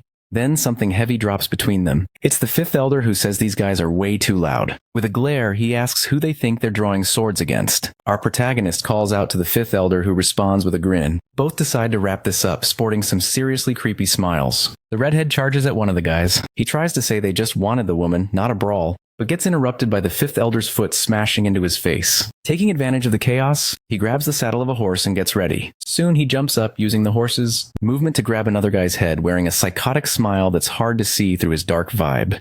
The general thinks these lunatics are causing total mayhem, and needs to bounce fast to get back up and save his crew. The fifth elder gets even angrier seeing him run off, ditching his squad. Meanwhile, a flash of light zips past them. The bearded man with a cheeky grin says they're fools for not attacking while watching their enemies. He claims that once he reaches the mountaintop, he'll end the chaos. But before he can finish, a bullet goes right through his head. The horse stops dead in its tracks. The guy riding it falls off, spilling ketchup everywhere. Our protagonist is dead serious, gun still smoking. The third elder says that was a dumb move. Messing with a military dude is trouble. Even martial artists know this can mess up their world. But our protagonist, grinning, asks what they just did. He drops a famous saying from his place: if no one's watching, then it's just a party. So they're there but also not. And the woman realizes this is oddly convincing. Soon the boy claims he found a direct way to reach the general, asking her to check out the paper right there. As she leans in, she wonders what she's supposed to see, until she spots a weird description about the 36 acres of forest. The blonde asks what just went down, since she's never seen anything like that. The third elder realizes she's the general's daughter. She mentions that the officer following her suddenly bit the dust, and the boy asks her to keep quiet about what she saw. She thanks him, saying she'll never forget his kindness and will repay it. But the protagonist says she doesn't need to go all out, leaving her puzzled. Startled, the girl hears him say he'd like to meet her dad, and she thinks the gunslinger is into guys. When they arrive at the spot, the blonde says her crew will make sure they're guided. The protagonist looks up, curious, thinking there are really people living in rough conditions. Suddenly, two people approach and ask if she knows how far she wandered alone. Being generous, she laughs, apologizes, and says she wanted to try a bunch of new things. The woman asks who her companions are, and the blonde replies that they just saved her life, which makes the 36 Acres crew happy. They thank them for looking out for the young mistress, but then freeze when they hear they want to meet her dad. They exchange glances, thinking they can't just let strangers in. Things could get messy. The beggar, though, says there's no need to stress because the folks with her are solid. She steps up and asks them to show her the way to her dad. The fifth elder is totally impressed by how massive the place is. Before long, they reach the spot they were told about. Out, the protagonist wonders why the entrance is so heated. The hall doors swing open and everyone strikes him, pose like they own the place. He feels the weight of the dude's words, who says he heard his daughter got saved by him, but is curious about why. The gunslinger is left wondering where this info came from, since he can't see anyone around. Behind him, the blonde chimes in, saying they're searching for him for nothing. The protagonist takes in the scene and thinks about how a guy can be so intimidating. The third elder introduces herself, saying the man is the leader of the Manga clan, and he's heard of him. With long strides, the leader says his curiosity brought him here. Once seated, he questions that statement, wanting to know what's up with the visit. The protagonist shrugs it off, saying it's nothing major, just wants to throw down against the Murim alliance and needs a meat shield. You know, some backup. He spills that he's aiming to rule the martial arts world. The old man laughs, leaving the protagonist scratching his head at the giant's booming voice. The man says he's not a fan of the Murim alliance, but wonders why he'd help someone with no ties. Suddenly, one of the guys steps up, forgetting to drop some news. Whispering, he spills some info. The protagonist is confused until he hears an okay from the man. His eyes light up and he says, "That's actually awesome news." Getting up, the man strides over to the boy with heavy steps. The protagonist feels the giant's overwhelming vibe as they stand face to face. Kim jumps back, noticing a movement, and tries to pull his weapon, thinking it's a trap. But nah, it's just a friendly handshake from the man, who says there's no need to feel awkward. Now the blonde gets why he's really here. He says he'll let the boy marry his daughter without any hassle. The old man says he'll make sure his daughter ties the knot with the protagonist. Noticing the young man's silence, he figures he's not into his daughter. The gunslinger, serious and quiet, responds with a classic obscene gesture, showing he's not down for that. But the blonde, coming from a different culture, doesn't get the signal and asks if that's a yes. The third elder quickly covers the protagonist's mouth before he can say something wild and suggests a private chat. The choice isn't easy and they need time. The old man, realizing the marriage is on the line, gives them an hour to think it over.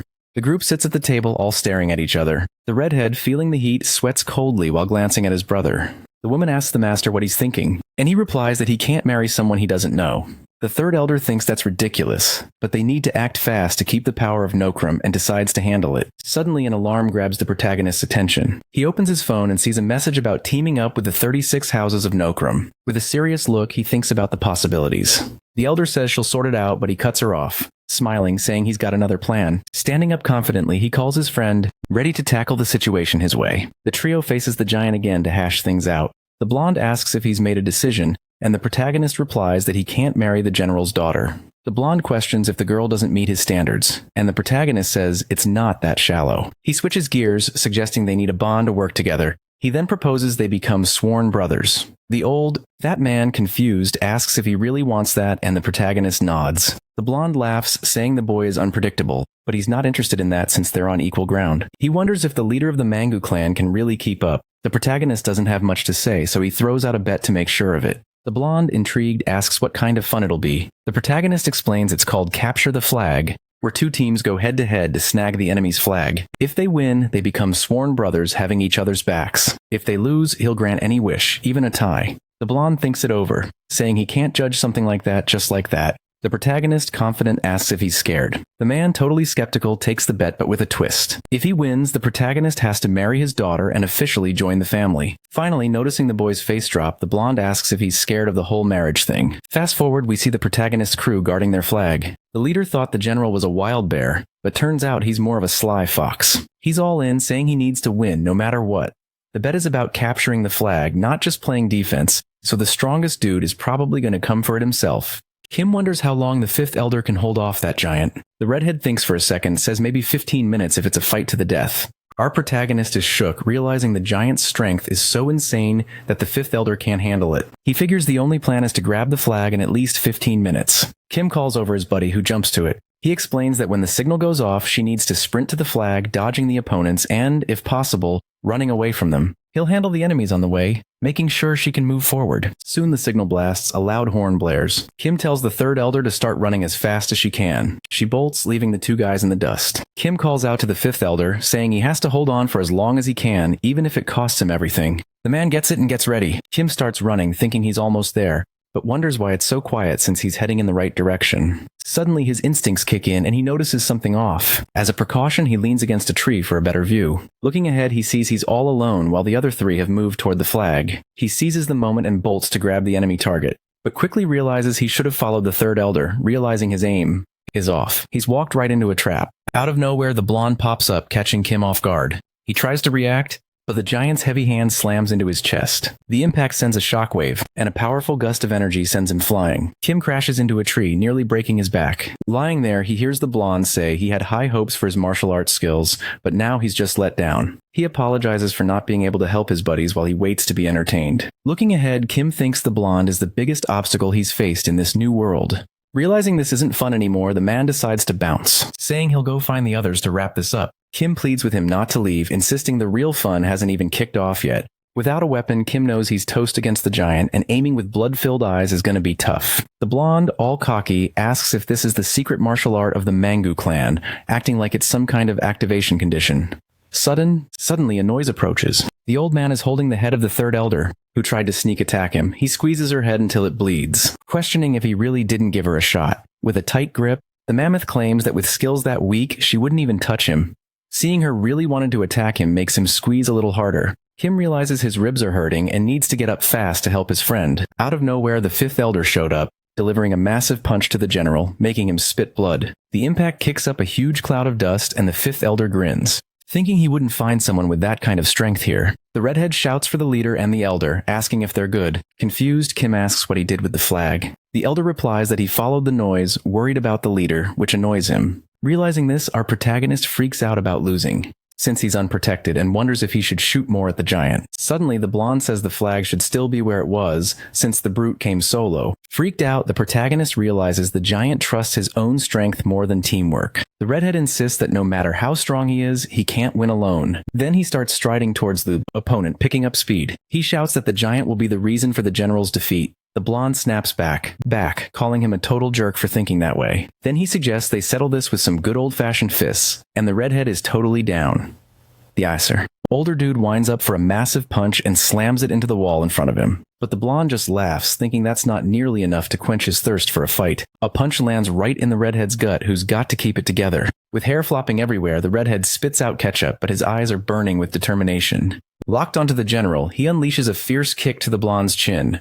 With slick moves, the guy keeps charging even after taking a hit, and lands another punch on the beast in front of him. The demon, acting like a true martial artist, still stands strong. Both are at their peak, ready to throw down, but there's a mutual respect there. Their punches create shockwaves that ripple through the area, visible from way far away. The older guy realizes this power is no joke and starts sweating bullets. Out of nowhere, 2 punches come flying at his head. He goes down, spitting more ketchup everywhere. Above him, the giant says this still isn't enough. He tells him to get up so he doesn't ruin the respect he has for the younger one and dares him to come at him with everything. But then a loud bang and a weird pain hit him. A shot nails his thigh through the protection. He grins, says that's a rookie mistake for turning your back on someone armed. He admits it's his fault for underestimating him. The elder chuckles, realizing his master's secret weapon actually worked. The blonde claims this is some mysterious martial art, hitting him from a distance without even moving. But even though it's powerful, the hit didn't do much damage, and the younger one still can't grab the flag. The protagonist scratches his head with the weapon, thinking the blonde is a total monster, impossible to beat.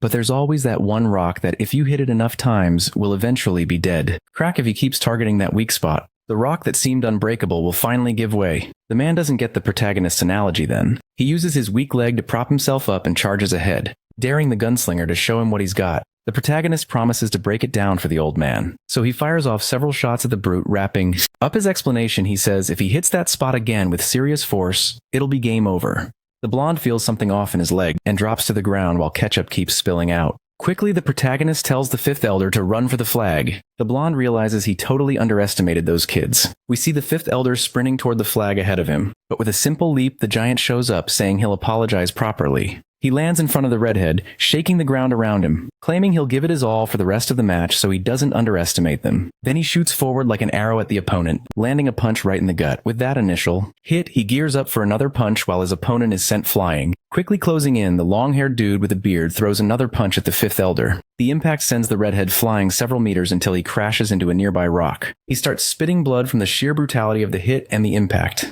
With a confident grin, the old man asks if this still looks like a bluff, now that he's using all his strength. Suddenly, he spots something coming from the battlefield. It's the protagonist racing toward the flag to win the game, but the blonde drops in above him asking where he thinks he's going with all that confidence. Kim wonders where that speed is coming from. Disappointed, the old man says it was fun, but it doesn't seem enough for someone claiming to be the martial arts champ. He decides to wait and see what it'll take to reveal the true face of the protagonist. We see a flashback of Kim chilling in his bed. The gunslinger pulls out his phone, wondering what the reward is for taking down the fifth elder. Holding it, he questions how he'll use this in battle. Playing up, he says he didn't know he'd have to pull a trump card like that. Confused, the old man looks up, wondering what that gadget is. Incredibly, the young man plays one last card, a light bomb aimed at the old man, revealing that what he used is pure science. The muscle-bound guy asks what the protagonist just did. As he opens his eyes, everything's blurry as he rushes toward the flag. Our hero claims this has been the most fun he's had so far. After all, his science trump card is one of a kind in this world. In conclusion, he says he'll count on the old man from now on. The protagonist stands up, victory symbol in hand, saying he totally captured the flag, locking in his win. But the old man stays quiet, looking all serious. Confused, the protagonist asks if he's not going to keep his promise. The blonde laughs, saying the leader of the Manga clan is a real riot, entertaining him more than anyone else. Walking over, he says a promise is a promise, and he's sticking to it. He tells his brother to look after him. The protagonist, a bit skeptical, goes along with it.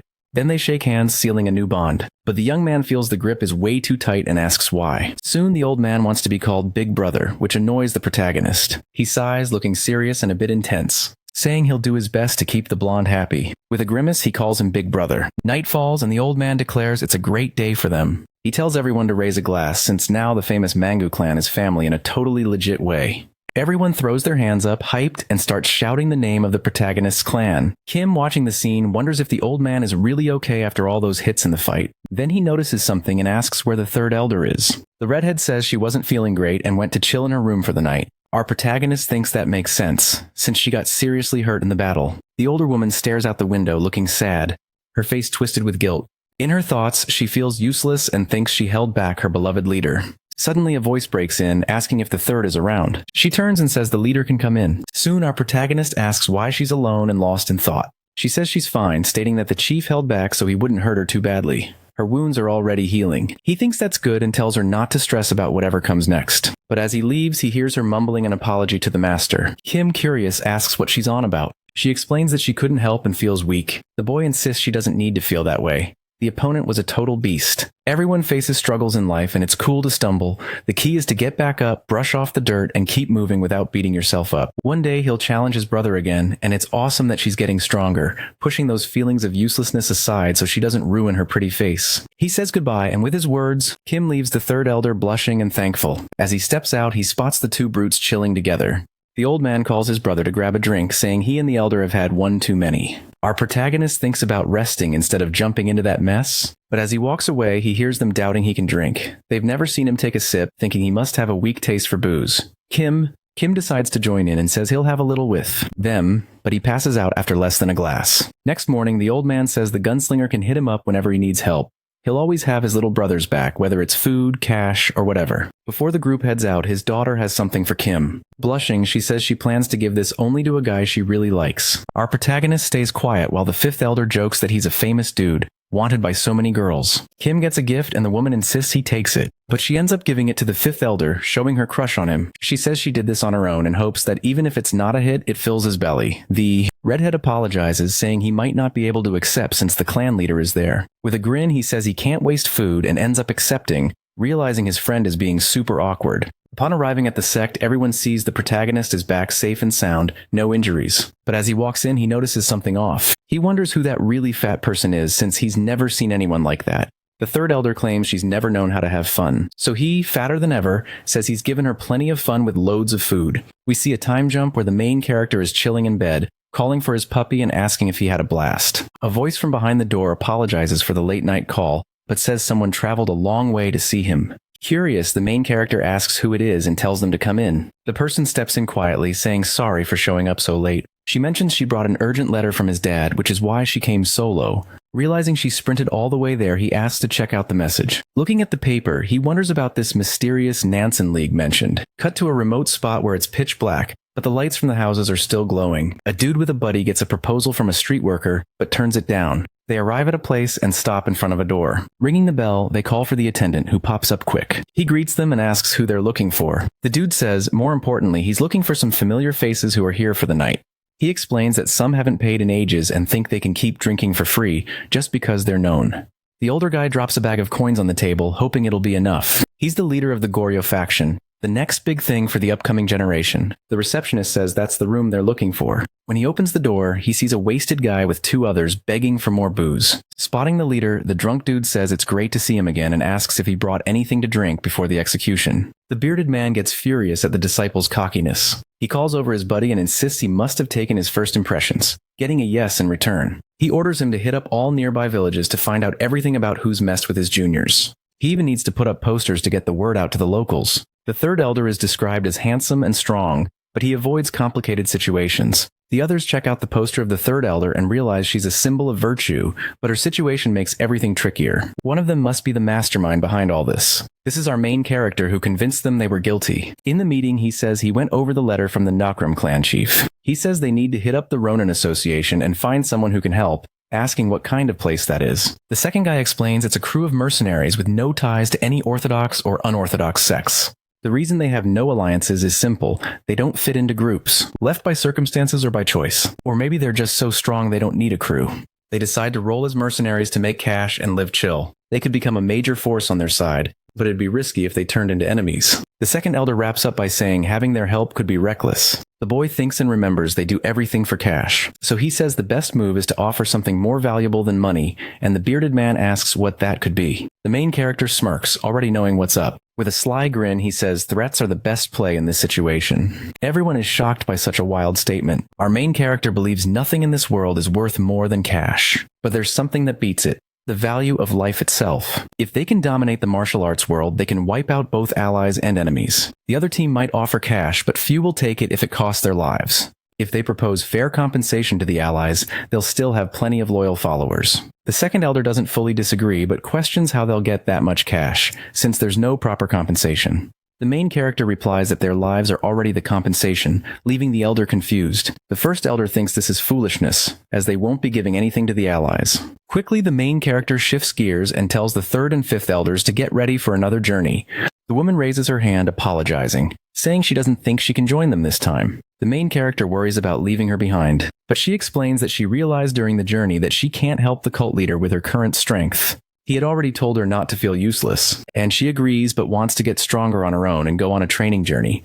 When they come back, they'll be stronger, and the main character gets that, but insists he'll need someone else in her spot. He thinks about bringing the second elder, but he's all, sorry, I'm tied up with the Mangu clan stuff. Can't bail. Realizing how crucial it is to keep him around, the protagonist thinks it over and decides to grab one of the two less useful elders. He points to the fourth elder, saying he'll roll with them. Out of nowhere, the first elder yells that he can't help on this trip and tells the fourth elder to watch out and protect the protagonist. Annoyed, Kim's got thoughts of taking him out right then and there. The carriage rolls on with the crew, and the blonde decides to tag along. The protagonist asks why, and she's all, I can help the fifth elder. The redhead cracks up, saying the leader's brother's daughter asked, so he's got no choice. The coachman shouts that they've hit their destination. As they hop out, the protagonist thinks the place looks super sketchy for a mercenary hangout, and wonders if they're in the right spot. The fifth elder confirms it is, revealing it's the place mentioned in the letter from the protagonist's brother. He figures someone's going to show them the way. From a tree, someone's watching and getting ready to shoot an arrow at the protagonist. The fourth elder spots something, stalks down and takes the hit in his rib, blood spilling everywhere. Someone mutters that this is a letdown, and the fifth elder steps up, asking who's lurking around. The unknown figure says he thought Kim would be tougher since he's a guest of his master. But clearly he can't even dodge an arrow. He warns that if Kim tries to step into the Nangan Association, he'll be toast. The protagonist watches him with disgust, wondering if everyone here is really that nuts. The fifth elder, all serious, asks who's attacking them, and they find out it's their guide. But the long-haired dude says no matter how they look, he feels they're going to bite the dust if they try to enter the association. Our gunslinger jumps in front of the fifth elder and says, if he's the one guiding them, he better do it right. Someone like that should focus on the mission instead of yapping. The newcomer notices the protagonist's pride, but says there's a catch to entering. Someone's got to prove their skills and pass a test. Our gunslinger stays quiet, but seems to be on board. Behind him, the fat guy is struggling with the pain from the arrow. Quickly, the man says the test is easy and tells them to check it out. They need to hit the target up ahead. The protagonist asks why it's such an obvious target, and the newcomer says it's not that simple. He reveals there's another target hiding behind the first one. The protagonist freezes, realizing he has to hit one target while dodging another. The man, seeing Kim's confusion, decides to show how it's done. He readies his bow, aims with precision, and shoots an arrow at lightning speed, catching the gunslinger's attention.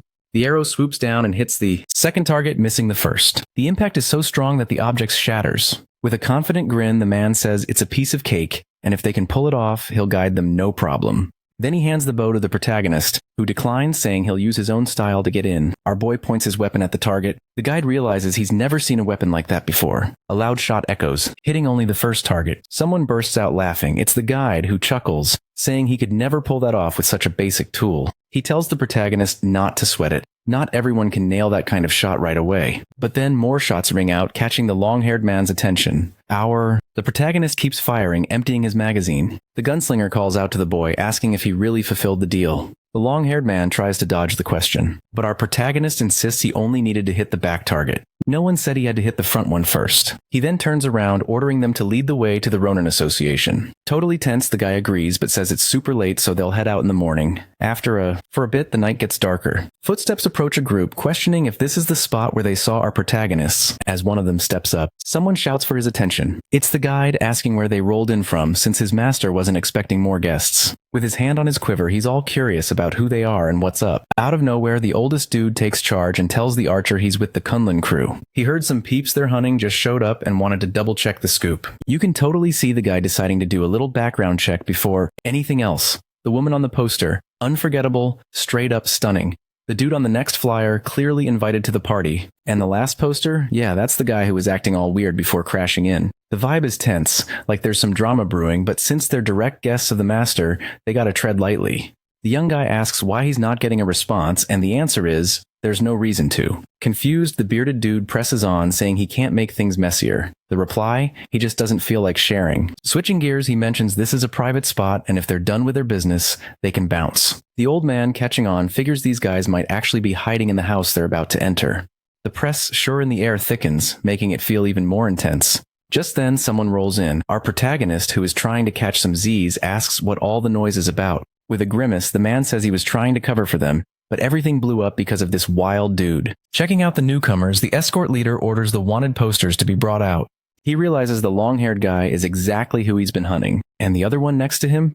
Probably the gang leader thereafter. Our protagonist stays quiet, staring at the ridiculous drawing, while hearing that the looks really match. The gunslinger, all serious and ticked off, calls him a punk and asks how he resembles that guy. Soon, judging by their threads, he figures they're the same ones who were causing chaos in the district and asks if they're looking for revenge. The leader then says these guys totally wrecked his disciples a few days back. As the senior, he's got to step up and handle this like a true big bro. But our protagonist shoots back that he should pay more attention, since it was his juniors who kicked this whole mess off. After getting wrecked, they went crying straight to their senior. He questions why he'd do that, since it's a total dishonor for a man. The bearded young man chimes in, saying that's not the case. They were jumped by some newcomers. If their faction's rep takes a hit, it's going to be a huge problem, and that's why he's stepping in. Our protagonist notices their cockiness and tells them to throw down for real to see who's the strongest. The elder, annoyed, says the kid's confidence is off the charts and that he'll be begging for mercy, but he won't help him. Then he charges in with all his might, telling him to meet his end. Suddenly, a fist comes flying at him faster than he thought. Caught with his blade, he manages to block the heavy hit. But that punch is no joke, and the impact sends him skidding back, dragging across the ground. The fifth elder, grinning, says he's got orders to follow and shouldn't rush in so fast. The other disciples are like, how dare he mess with his senior brother? But in less than a second, a bullet zips through and hits one of them in the head, taking him out instantly. The ally doesn't even catch what happened as his buddy's body flies back in a horrifying way. Seeing this, the newcomer can only wonder what just went down. Our protagonist with the smoking gun says this is a one-on-one showdown between men, and they can't interfere, even if they want to. Realizing the stakes, the elder agrees to the terms of the fight. So he charges at the fifth elder for a real duel. After taking the hit, the redhead comments that the speed isn't too shabby, but then throws a powerful punch back. He says there's a lack of strength and practice in his fighting style. Noticing the arrogance of his opponent, he decides to show the younger one how to really take someone out.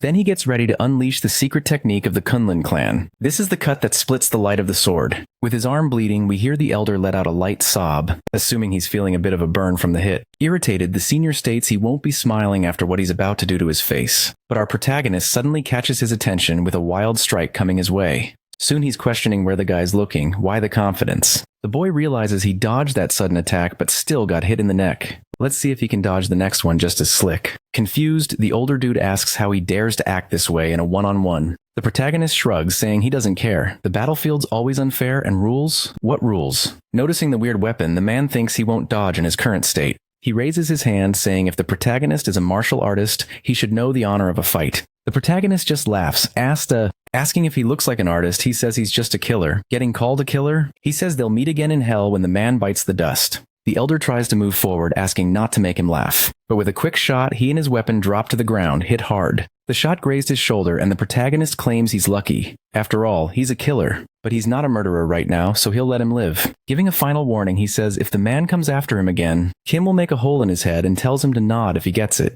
The elder, sweating bullets, curses the protagonist. A heavy voice then calls the older man a bastard. Saying he ordered the kid to be taken out ages ago, he questions why he's still breathing. Turns out this is the main elder of the Kunlun clan. He tries to explain it's not what it seems, but gets cut off. The bearded man asks if he ever got permission to speak. The protagonist wonders who this old dude is that just showed up. He says it's all over and asks why he's here, which gets answered with the claim that thanks to his authority, the kids in his family have been hurt. The problem only ends when he says it's over. The gunslinger thinks this is ridiculous and asks how he plans to take revenge. The man grins psychotically and says it's simple. Rip the protagonist's head off and boom, problem solved. Loading his weapon, the protagonist asks if the old man's got the skills for that. At that, the man insists it's better not to use that kind of weapon against him, saying it seems basic and shows weakness. Assuming the firearm is powerful but only attacks in one direction, he says if he can predict where it's coming from, he can block it easily. The protagonist tells him to give it a shot. Firing, we see the old man already in position to block the shot. But the protagonist hits the elder in front of him instead of the old man. With both shoulders bleeding, the man asks why he got hit so hard if the target was the old dude.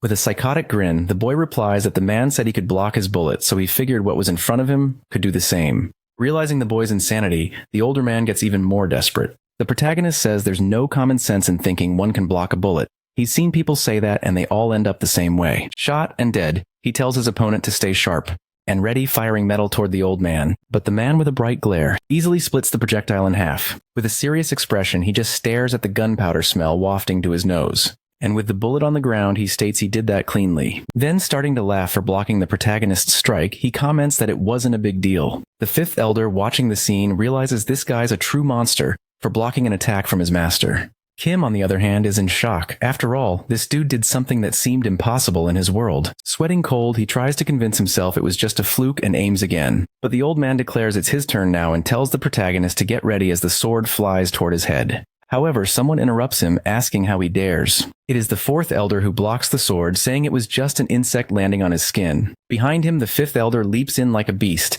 telling his bro to clean the blood off his skin. With a powerful downward attack, he strikes the ground, claiming he'll handle things from here. The old man has already moved far enough to keep himself safe, but from the cloud of smoke, the fifth elder pops up again, fierce as ever. He starts dueling the sword guy using only his fists. He's clearly strong, but then he realizes something that leaves him wide-eyed. His opponent is super fast and appears behind him, totally confusing him. He dodges the blade, but it's by a hair's breadth. Our protagonist knows this is a huge problem. Even the fifth elder's help might not cut it. They're moving so fast it's impossible to shoot. Suddenly, a thunderous sound comes in, breaking the sound barrier. Both elders notice and turn their attention to the projectile. Soon something is fired, hitting the middle of the battlefield and causing a massive explosion. The boy wonders what that was, as it's crazy powerful, almost like a bomb. When he looks closer, he's shocked as he sees it's just an arrow shooting lightning. He questions who could pull off such a slick attack. Back, the elder asks who dared to crash his mission. Suddenly, a heavy voice says it's embarrassing for an elder to mess with kids, special guests of his brother. This dude claims he needs to take care of his disciples hiding around and suggests they should bounce.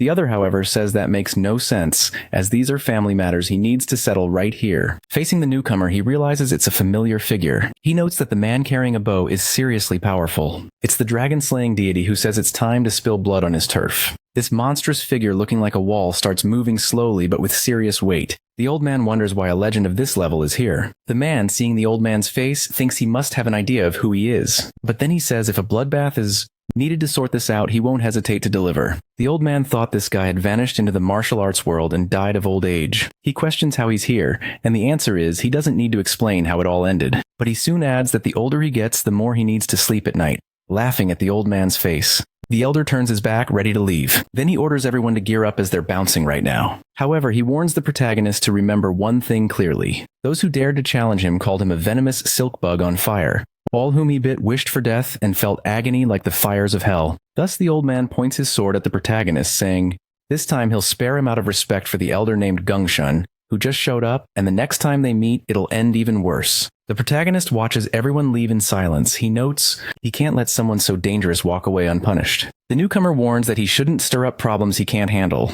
If he pulls the trigger, a continental war between the Kunlun clan and the sect will kick off. Trembling with rage, he calls his beloved disciple, questioning why he didn't bring him earlier and let this happen. The long-haired man tries to apologize, but the elder isn't having it and gets ready to attack. Our protagonist watches from afar, admiring how effective the bow is in physical combat. After a while, the elder approaches and asks why they came to the Ronin Association. The protagonist replies that it's nothing grand, he just wants to conquer the martial arts world of Murim. He's looking for allies to fight by his side, catching the elder's interest. The elder comments that his younger brother really sent someone interesting, Kim Gun, leader of the Mang clan. With a smile, he questions if Kim really thinks he has the skills to conquer this world. After everything, he assures he'll take Kim to the spot, telling him to rest up for the journey tomorrow. The night passes and Kim, lying in bed, reflects. Someone has crossed a limit he never imagined. He wonders what monsters exist since even the old man pulled off a crazy attack with a bow. He thought he could take anyone, but now he needs to rethink. At dawn, the older man asks if everyone's ready. The journey will be long and the carriage will take them, but Kim states that he's not going. He orders the fifth elder to gather allies, and the elders all, "What's the plan?" Kim spills the tea that while hunting for human shields, he realized he needs something way cooler.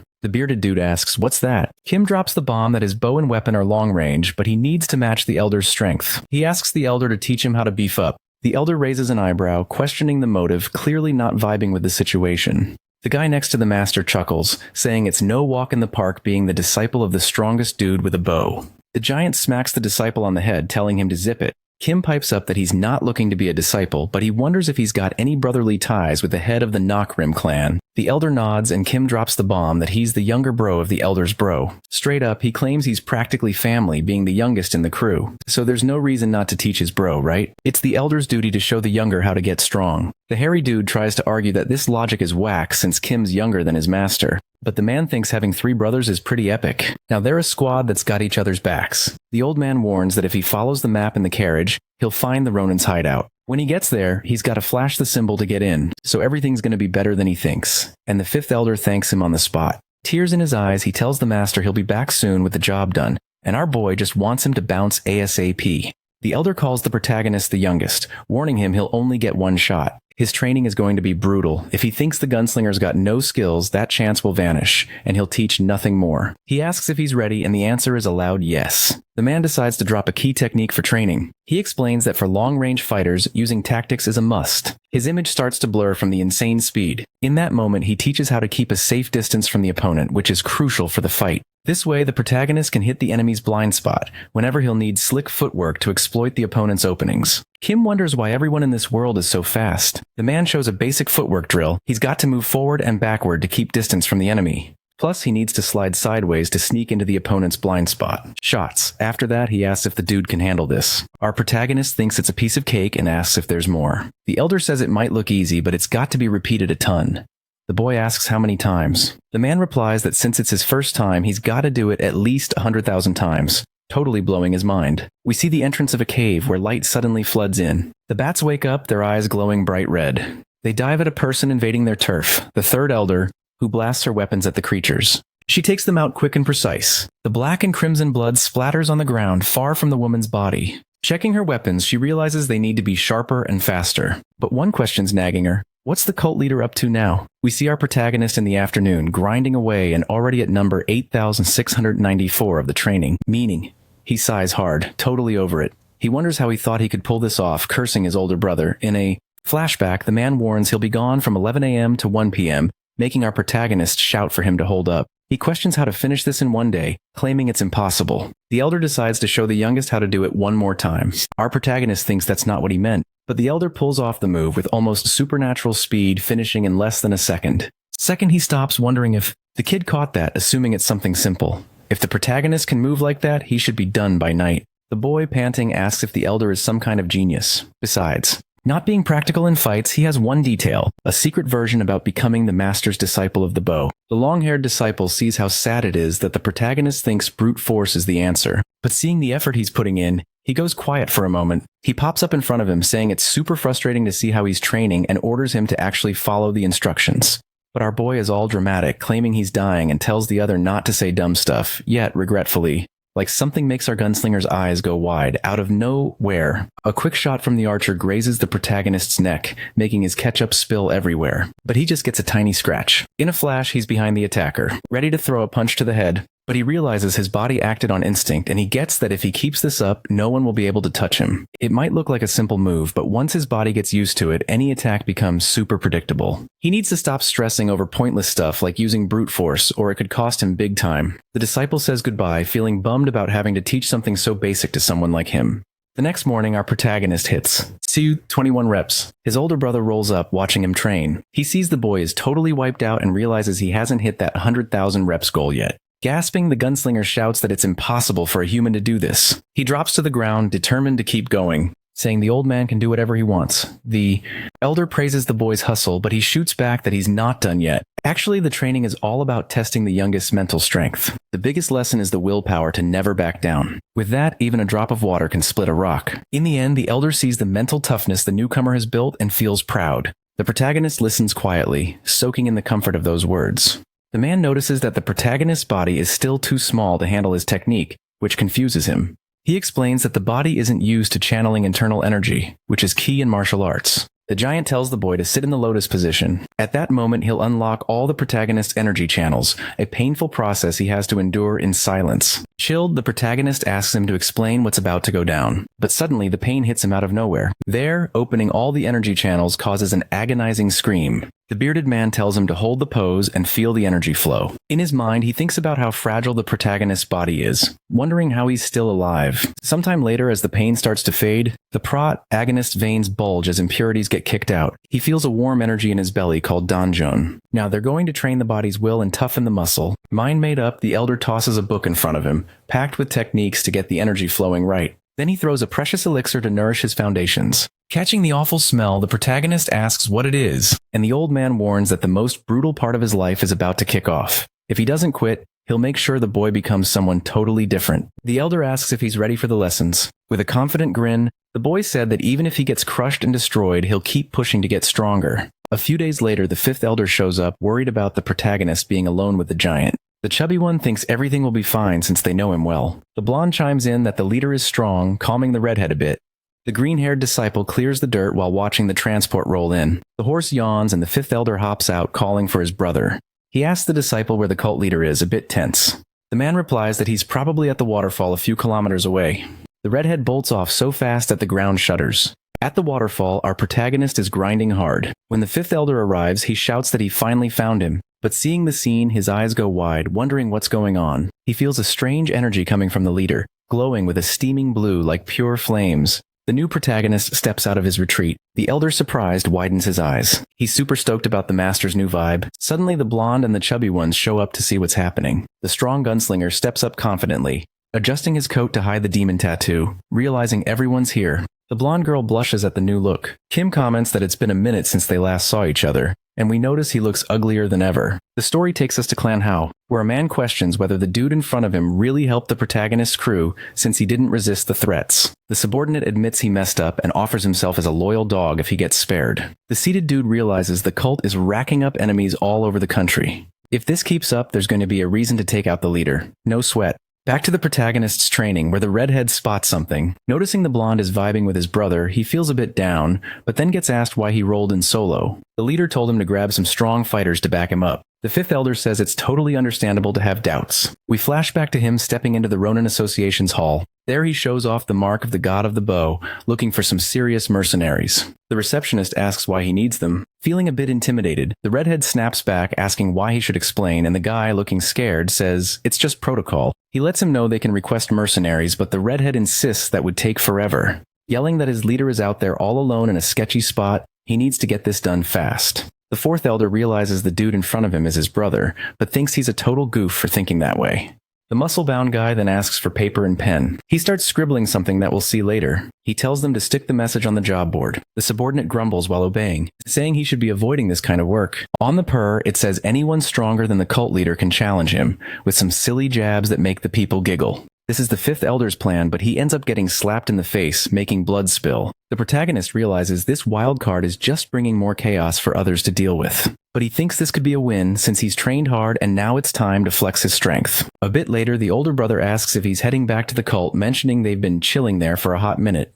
The old dude says if the youngest needs some muscle, just send a message and he'll swoop in, even if it's a huge mess. To seal the deal, he hands over his little disciple to tag along with the protagonist for a bit. Time to level up outside. He's learned a ton from his mentor, but now he needs to figure out life solo. The long-haired guy warns the protagonist not to get too full of himself, since he didn't want to go, but he gets smacked with a solid punch to the head, making his teeth rattle. A few days later, people roll up to the spot, chatting about the rumors of the wrecked cult and wondering where this confidence is coming from. The mustache dude claims it's the perfect moment for his brother to show off his skills, and the other says it's time to unleash the power of the Black Dragon. Suddenly, someone bumps into his shoulder, getting on his nerves. He turns around, glaring at the bold one with pure rage. The ugly giant asks who dared to call him out. In front of the Mangu clan, a crowd gathers to see the real strength of the cult leader. The bald first elder wonders what his master did to pull in so many fighters. With a shout, the fifth elder announces the protagonist's arrival. The previous dude sees his chance and decides to make a solid impression. He strides up to the leader, saying he doesn't know where he came from, but he'll have to fight for that title in a battle to the death. The gunslinger, however, just slaps the guy hard in the face. He wonders who this fool thinks he is, talking to him without a care. Then the ugly one tells everyone to listen up. The ones who lose will join the Mangu cult and pledge loyalty to him. But if someone manages to take him down in a fair fight, the protagonist will hand over his leader title to the victor. Before that, respect in the fight is a must, so whoever wins gets a shot at the leader. And the first battle kicks off between a fat bald dude and our muscle. The redhead chilled says they're newcomers and will let the bald guy throw the first punch. Irritated, the bald dude plans to knock some sense into the redhead's thick skull. But when he sees the punch coming, the elder's eyes go wide. He lands a brutal punch right on the bald guy's face. Confused, the bald dude wonders what just happened. He thought he was supposed to attack first. But the redhead quickly says there are no rules in a fight. The protagonist laughs, seeing that his friend really picked up some skills. After the win, the redhead, all confident, orders them to move on to the next fight. Another dude goes down with just one punch. The third one goes down fast with an attack just like the last. And another match wraps up with a killer kick. Tomorrow, someone raises their hand, claiming they've got an issue since there are no rules about fighting just him. This dude wants a duel with the archer chilling next to the cult leader. The long-haired archer grins, totally ready for the showdown. He starts to mess with the brother's disciple, who's all fired up to show what he's got. Before long, both are in the arena, hyped for the duel. The guy says it's impossible to shoot with that much confidence in this space, claiming he's taking the disciple's spot today. The archer quickly fires back that if he doesn't attack, he'll take charge of the whole thing. The fighter is kind of shocked to see his opponent's got 3 arrows ready to go. He wonders if more arrows will actually change the game. But when he shoots, the arrows zoom straight at him. Watching closely, the swordsman realizes those arrows are moving like they've got a mind of their own. He ends up getting tagged right in the chest. Soon, the long-haired dude asks who's next to step up and fight him. We hear a familiar laugh saying it's wild to see them here, since he showed up as a last resort to keep things fair. Taking the cult leader's spot and wrapping up this drama seems like the best move. That way he can kill 2 birds with 1 stone. The other archer says if the old man isn't planning to fight, he should bounce. If he finds what he wants, he tells him to attack already. But our boy says that's not needed since he's found someone to test his new skills. This time, the gunslinger, uglier than ever, is ready to take on the whole battle. Our boy says they met sooner than he thought. Then he starts brainstorming what to call the old man in front of him. He ends up dubbing him impotent castrated eunuch. The other guys around are confused about how he ended up like this, but one of them jokes that could be due to certain fruits. Quickly, the long-haired archer says if he really wants a fight, he should step up and face him. The old man laughs, realizing these fools have no manners, probably raised by wolves. 2 guys get mad, telling him to wait his turn since there's no girl here who wants her first time with it. In a serious tone, the old man says wherever he goes, he always finds dogs barking loudly. The 2 guys get offended and call him old until they realize their bodies have been sliced in half by the elder's blade. Everyone watching is stunned as blood rains down from the sky. He says finally these people have quieted down, and soon our protagonist calls him out, telling him not to get mad at others for no reason. He tells him to come at him to settle their beef. The disciple tries to say he should show his strength first to his master's brother, and our protagonist agrees. But the other dude better check his back before finishing that sentence. With his simple bow, the archer blocks the elder's sword strike. The impact is so strong it sends him flying into the building next door. From the cloud of smoke, he fires 3 arrows at the swordsman. He slices through all the projectiles still in the air, ending the fight. The disciple claims he gets why the old man became sterile and impotent, since he dared to sneak attack him. But the man says even sneak attacks are a skill, impressing the archer with his speed. With a horizontal strike, the old man counters the attack. The green-haired disciple goes flying again, hitting the ground hard and creating a shockwave. He realizes the elder from the Kunlun sect is seriously strong, and our protagonist admits he can't win. He tells him to head inside since now he'll be the old man's opponent, making the elder laugh as he challenges him.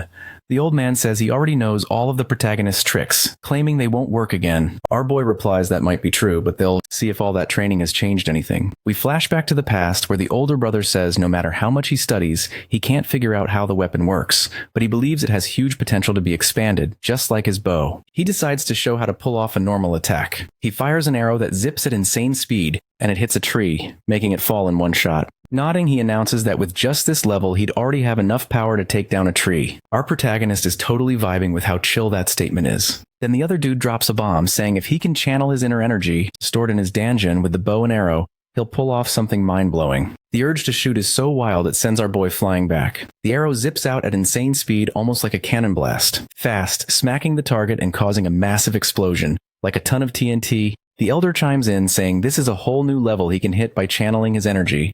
From now on, he's all in on teaching this method and asks if he's ready to roll. With a grin, our protagonist locks onto those words. Glancing at his form, it's clear he's already crushed the mission of becoming the disciple of the god of the bow, proving that no matter how tough it looks, he's got this on lock. The elder notes the vibe is totally different, but wonders what'll happen if he can't hit a moving target. Also, the elder gears up to launch a final attack on our protagonist. Out of nowhere, something freaks him out. Our dude has already backed off and says that wasn't the only upgrade. He tells him to try and deflect the next attack he's about to unleash.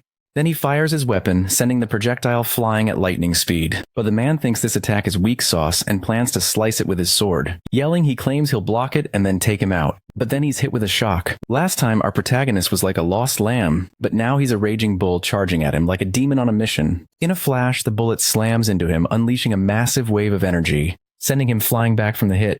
The fifth elder knew our protagonist had leveled up, but he didn't expect him to get this strong so fast. He starts coughing up ketchup from the damage and realizes he can't move, saying he needs to get up quick to grab his sword, which flew out of his grip. The protagonist steps up, asking if he didn't say he could block with ease. The man, letting out a heavy sigh, claims his opponent must have pulled some trick, since he's never heard of martial arts like that. Our protagonist feels a different kind of frustration, but doesn't feel sorry for the old man. From the jump, he knew there was no way he was losing. With one last chuckle, he declares he's the main character in this story. Suddenly, someone yells for him to stop and think twice. Taking this guy out now will spark a massive war with the whole Murim alliance. Sweating bullets, the elder agrees, saying if he doesn't act, there will be crazy consequences. With a chill expression, the young man asks what they're rambling about. After all, the war has already kicked off. But behind him, the old man is gearing up to take the boy out in one shot. You can see the results of Kim's training by checking out a smoking weapon. He states that the moment that Jerk stepped onto his turf, the end was already written. With a serious look, the man remembers he's never seen martial arts like this. So he wraps it up by saying this is the most powerful and brutal technique among all primates in this world. Looking at the old man's body on the ground, Kim names his martial art as weapon technique. Then he thinks that the dead can't talk anymore. Glancing at the other mercenaries, he tells them to start moving, asking if they want a rundown on how his weapon technique works. But his weapon cracks as he tells them not to be shy and promises to go easy from now on. After that threat, all the mercenaries start sweating bullets from what they've just witnessed. One of the guys thinks that if he can't be the leader, he won't mind being just dirt under the cult leader's nail, swearing loyalty to him. The leader then orders all the losers around him to put their heads down. The giant blonde questions who he's calling a loser, getting even angrier at the guy who was mocking him. Suddenly, our protagonist strides up and slaps him hard across the face. Confused, the guy can only hear the question about what he's staring at. The protagonist says he should kneel if he wants to talk to him. The others around realize the mess they've gotten into and start kneeling before the protagonist, pledging total loyalty to him. From the top of the stairs, Kim gives a shout out to everyone, saying they've been picked as the ultimate warriors to join his crew. With a grin, he drops the bomb that they're about to make history by taking over the martial arts scene. But hey, he's not forcing anyone. If someone wants to bounce, they can. But if he catches you, well, let's just say it's game over, and that hits hard for the guys in the room. With his hand on his chin, he realizes he needs a commander for the squad and starts thinking about who's got the chops for it. Before long, he decides the long-haired archer is the one for the job. The disciple pipes up, saying he's about to dip, and the protagonist reassures him he'll always be remembered as his older brother's disciple. The mustache dude watches this unfold, feeling bummed that he won't get his moment to shine. The blonde next to him chimes in, saying buttering up the leader won't change a thing. With a wild look, he declares that from now on, they're going to do some seriously wild stuff together. Then they hear the protagonist needs a vice commander and picks the mustache guy, who's totally caught off guard. The muscle-bound blonde realizes he's in a tight spot and, turning to the guy who threatened him, figures he's in deep trouble now. The shortest one, meanwhile, spits right in the face of the dude who dared to mess with the vice leader. A bit later, the second elder announces that, now that he's taken out one of the heads of the Kunlun clan, it won't be long before the martial arts alliance gets wind of it. The protagonist glances at the redhead and asks if he found what he was looking for. The other nods, saying he scoped out the area and that the elder came solo. The gunslinger says that's solid since they won't have to deal with any future headaches and orders the body to be burned, which his subordinate totally gets. The second elder tries to call out to the protagonist, saying that no matter what, this is way beyond what's decent. The boy questions if the bearded man really wants all his subordinates to bite the dust fighting alongside him. He explains that decency is about looking out for those under your wing, and the second elder seems to finally get it. Soon the boy figures the elder knew exactly where to find them and thinks someone must have spilled the tea. The fifth elder suggests there's only one person who could know the cult leader's identity. The protagonist cracks his neck, remembering the only dude who saw his face for ages. The manager of the Hao clan, who's now wondering why he's been summoned. Quick as a flash, this skinny guy gets a direct punch to the mouth, sending ketchup flying everywhere. Kim asks the guy in front of him what their deal is, and the answer is, they're supposedly friends. But in his head, he's thinking he's not a punching bag and can't just roll with it. Our protagonist believes friends should have each other's backs, but his ally seems to have flipped the script for his own gain. Determined to show what real friendship means, he makes the guy scream in despair, claiming his family's been kidnapped and he won't let that slide again. With his arms crossed, our protagonist wonders what to do, since a traitor doesn't deserve trust. But if this dude gets a shot, he promises to be the loyal dog of the cult leader. Hearing the man barking, our protagonist questions if he really enjoys this kind of drama. Suddenly, someone shows up asking whose barking they heard. After confirming it's from the manager of the place, Lady of the Moon, known as Jin Wol, steps in. Our protagonist wonders if she's really the leader and what she's doing there. With a serious vibe, he listens as she says, if there was any mix-up between the manager and him, she'll offer a sincere apology and wants to chat privately with the gunslinger. Sitting down, she admits she broke the protagonist's trust. He fires back that he almost faced some serious losses because of this, and she gets it, but emphasizes that the contract only benefits him, not both. She questions if they should take responsibility for the mistakes he made. Kim knows this is true since he never planned to repay the manager's favors. The woman warns that she's not here to question the leader like that. Getting closer, she reveals she has a huge favor to ask of the boy. If he can pull this off, she'll guarantee the world he dreams of. Curious, he asks what it's all about. She mentions she heard his dream is to take over the martial arts world, but with the current vibes, that's a no-go. Confused, he asks what she means and she breaks it down, saying that in his current state, it's just not happening. But with her backing him up, she promises to make that dream a reality, and it'll be a wild ride, but there's a twist to her request. One that's risky and could mess with some serious stuff, like the lives of his crew in the cult.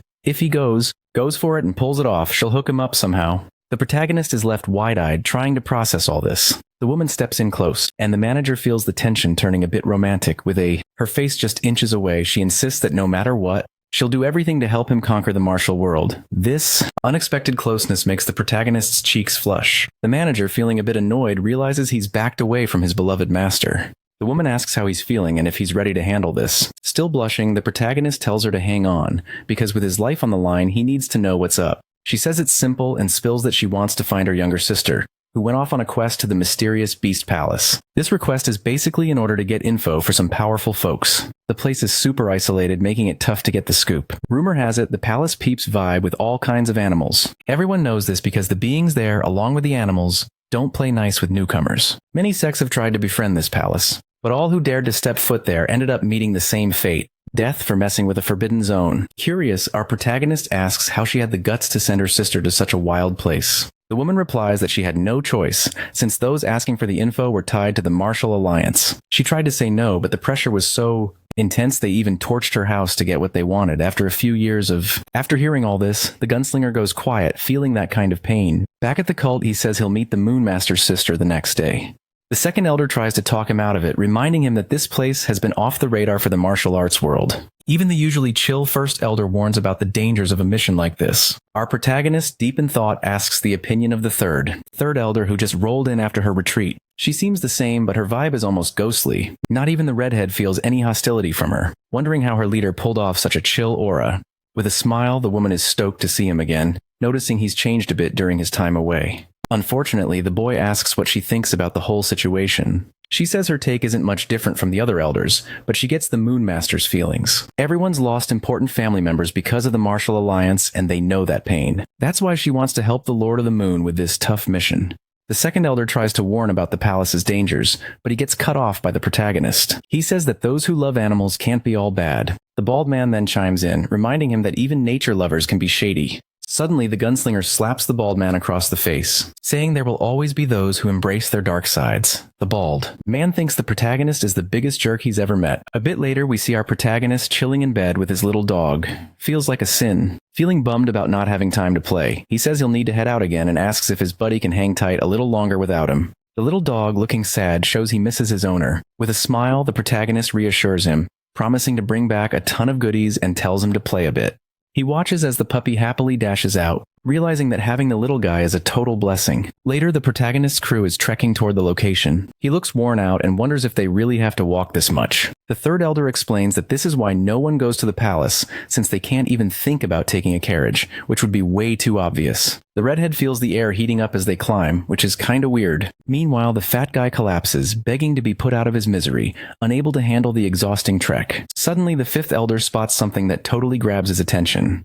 It's a river that can refresh them, and our protagonist asks the cult leader if they can chill for a bit before moving on. Already accepted, he dives headfirst into the water, eyes wide open. Showing off his bod, he says he can breathe easy now that he's feeling fresh. The third elder blushes, realizing the gunslinger's physique is one of his best features. Out of nowhere, someone calls her, saying the water is awesome and she should jump in. Everyone's claiming they're a family, and our protagonist insists she should get in to dodge a headache from the heat. The woman gets it and agrees to join, leaving most of her clothes behind. We can see the third elder has a well-endowed figure, even at her age. A rustle in the trees catches her eye, looking like a blur. She widens her eyes and looks that way. Daggers ready, alerting everyone about possible danger. Our protagonist, confused, watches as a small, injured fox limps toward him. The laughing men claim they caught the animal, saying it's just a dumb beast. The little fox flops at the protagonist's feet, trusting him with its life. He remembers his past as an assassin. When he found his beloved puppy Mongo, one of the men says they shouldn't mess with the prey since they worked hard to catch it. The protagonist asks what they plan to do with such a fragile creature. The men say they'll cook or sell it, but that doesn't sit right with the protagonist. One of them tries to grab the fox, telling the boy to worry about himself. Suddenly, our protagonist yanks the man's hair, gearing up for an attack. He delivers a knee strike to the head of the one who dared to mess with the animal.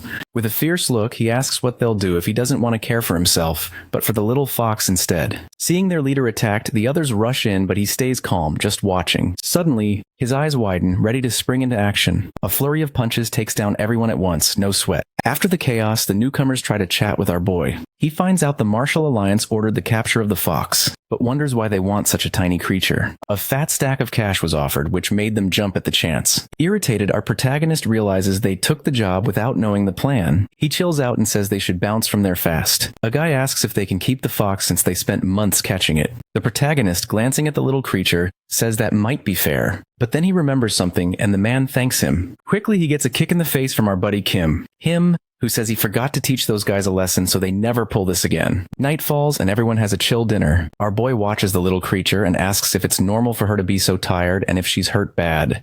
The third elder replies there's no need to stress, as she's already done basic treatments that will help the little one wake up later. But the girl warns that tomorrow they'll enter enemy territory, so it's better to be on guard from then on. The boy mentions they don't have much info about the sister of the Moon Lord and asks how they plan to find her. The third elder says they'll gradually move into the area to scope out the deeper parts. The redhead wraps up by saying he'll go with his sister to map things out, letting the protagonist come in later. But then the boy notices something sketchy. The fat man is just munching away instead of fighting, and questions if he has any reason for that. The man looks sad, feeling like an overweight dude who can only defend himself without causing any damage. Suddenly, everyone hears footsteps approaching, grabbing their attention.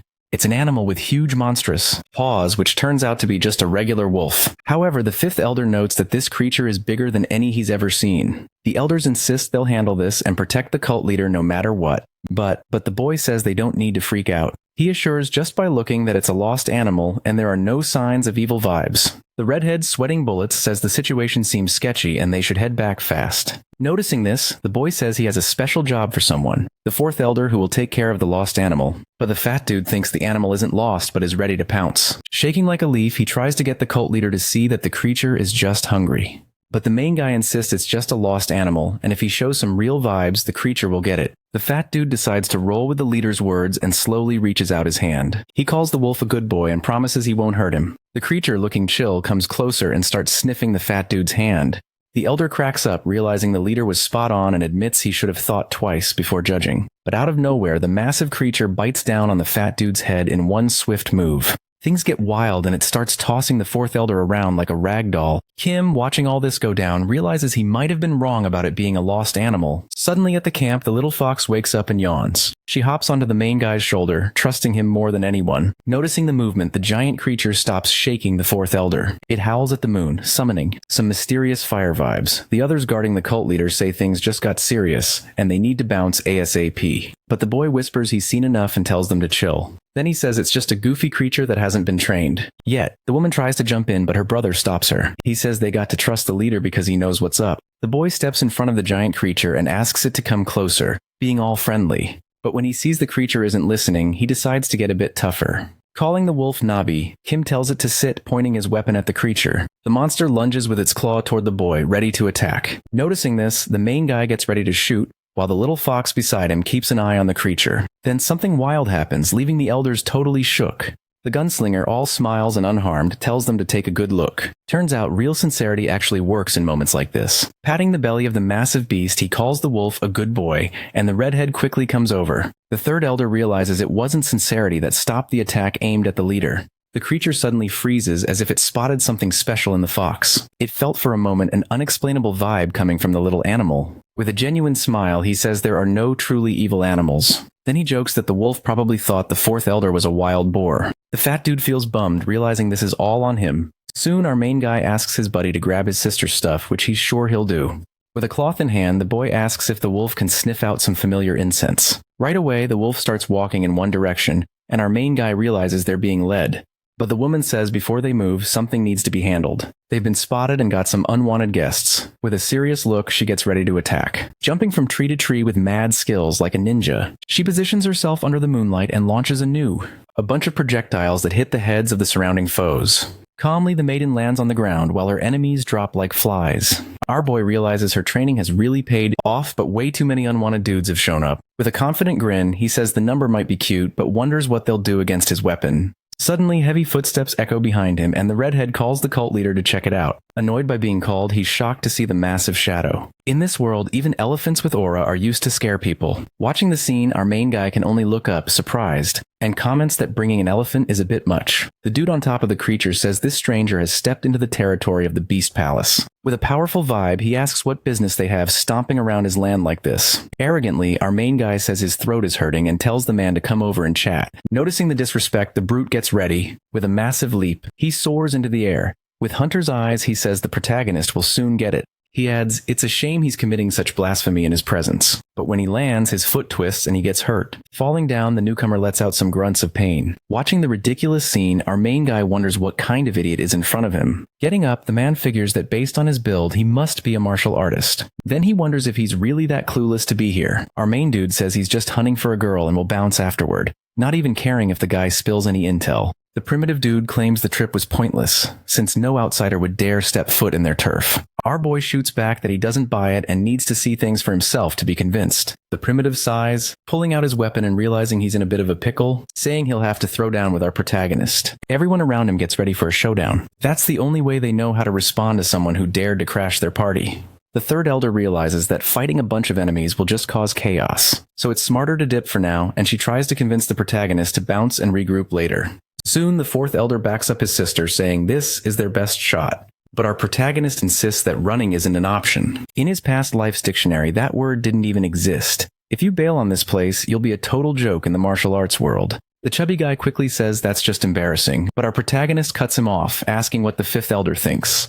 The redhead chimes in that no matter where he goes, he's sticking to his leader's orders. Behind them, the chubby guy grumbles, calling the whole idea ridiculous. Threateningly, our protagonist asks what was just said, and the elder replies that these guys really need a wake-up call. The primitive wonders if they've had enough time to gear up and asks if they should kick things off. Soon our boy says they can come at any moment, but they gotta keep one thing in mind. One of the guys jumps in, calling him trash and saying they shouldn't sleep on the Beast Palace. Our protagonist fires off a thunderous shot that rattles the primitives. The guy isn't hit and goes quiet. Our hero declares that was the first and last warning he'll give. He says anyone looking for trouble should step up. We can see that the protagonist's weapon is cracking from the insane energy he's unleashing. The long-haired dude realizes this kid is no joke since they couldn't even see his type of attack. This power was so wild, it even shattered an ancient tree with one shot.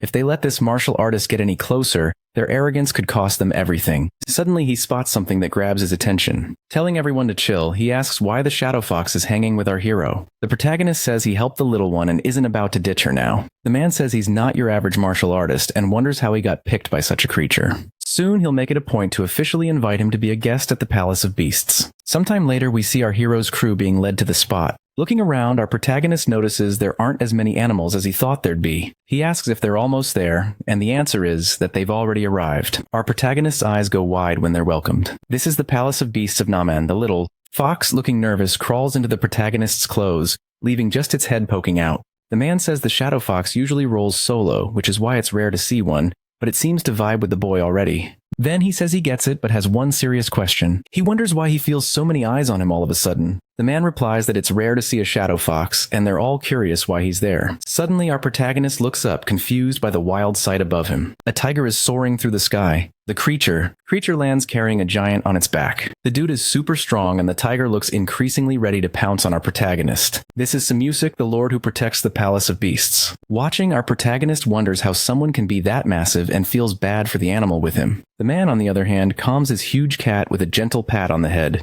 He said, approaching our protagonist, he says he's the first person he's seen the shadow fox trust enough to open up. With a big grin, the bald man says our protagonist is totally worthy of staying at the Palace of Beasts if he wants. Seeing the little creature up close really makes him question how something so tiny can be so adorable. He heard from his crew that he's looking for a girl, but honestly, he says they're the only newcomers around. Our protagonist is down for any help they can offer to find the girl. If they can't, he'll just call on his trusty wolf, Nabi, to sniff out the woman's scent. One of the guys throws out that the girl might have vanished near a spot where some sketchy folks hang out. That makes sense, but it leaves our hero scratching his head. He explains there's another crew near the Palace of Beasts that doesn't take kindly to any resistance. This crew has a seriously messed up tradition, even by Palace of Beasts standards. They chow down on anyone who gets too close. They think munching on humans helps them soak up all that vital energy. He's got a hunch that the woman he's searching for might have been snagged by them and wonders what kind of crazies are lurking there. Out of nowhere, his phone buzzes with a message saying that world domination in the martial realm is a tough gig.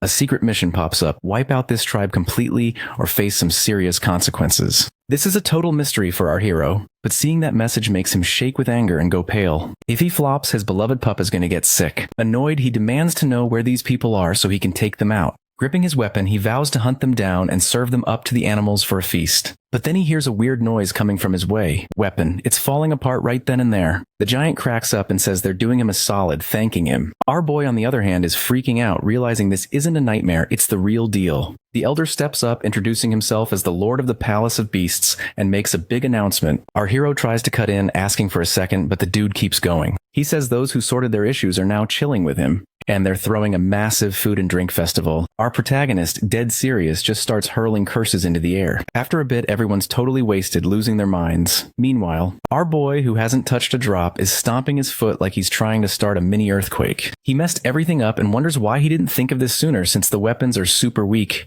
If he channels his internal energy, he could totally break through any metal limits. The third elder asks if something's bugging her master.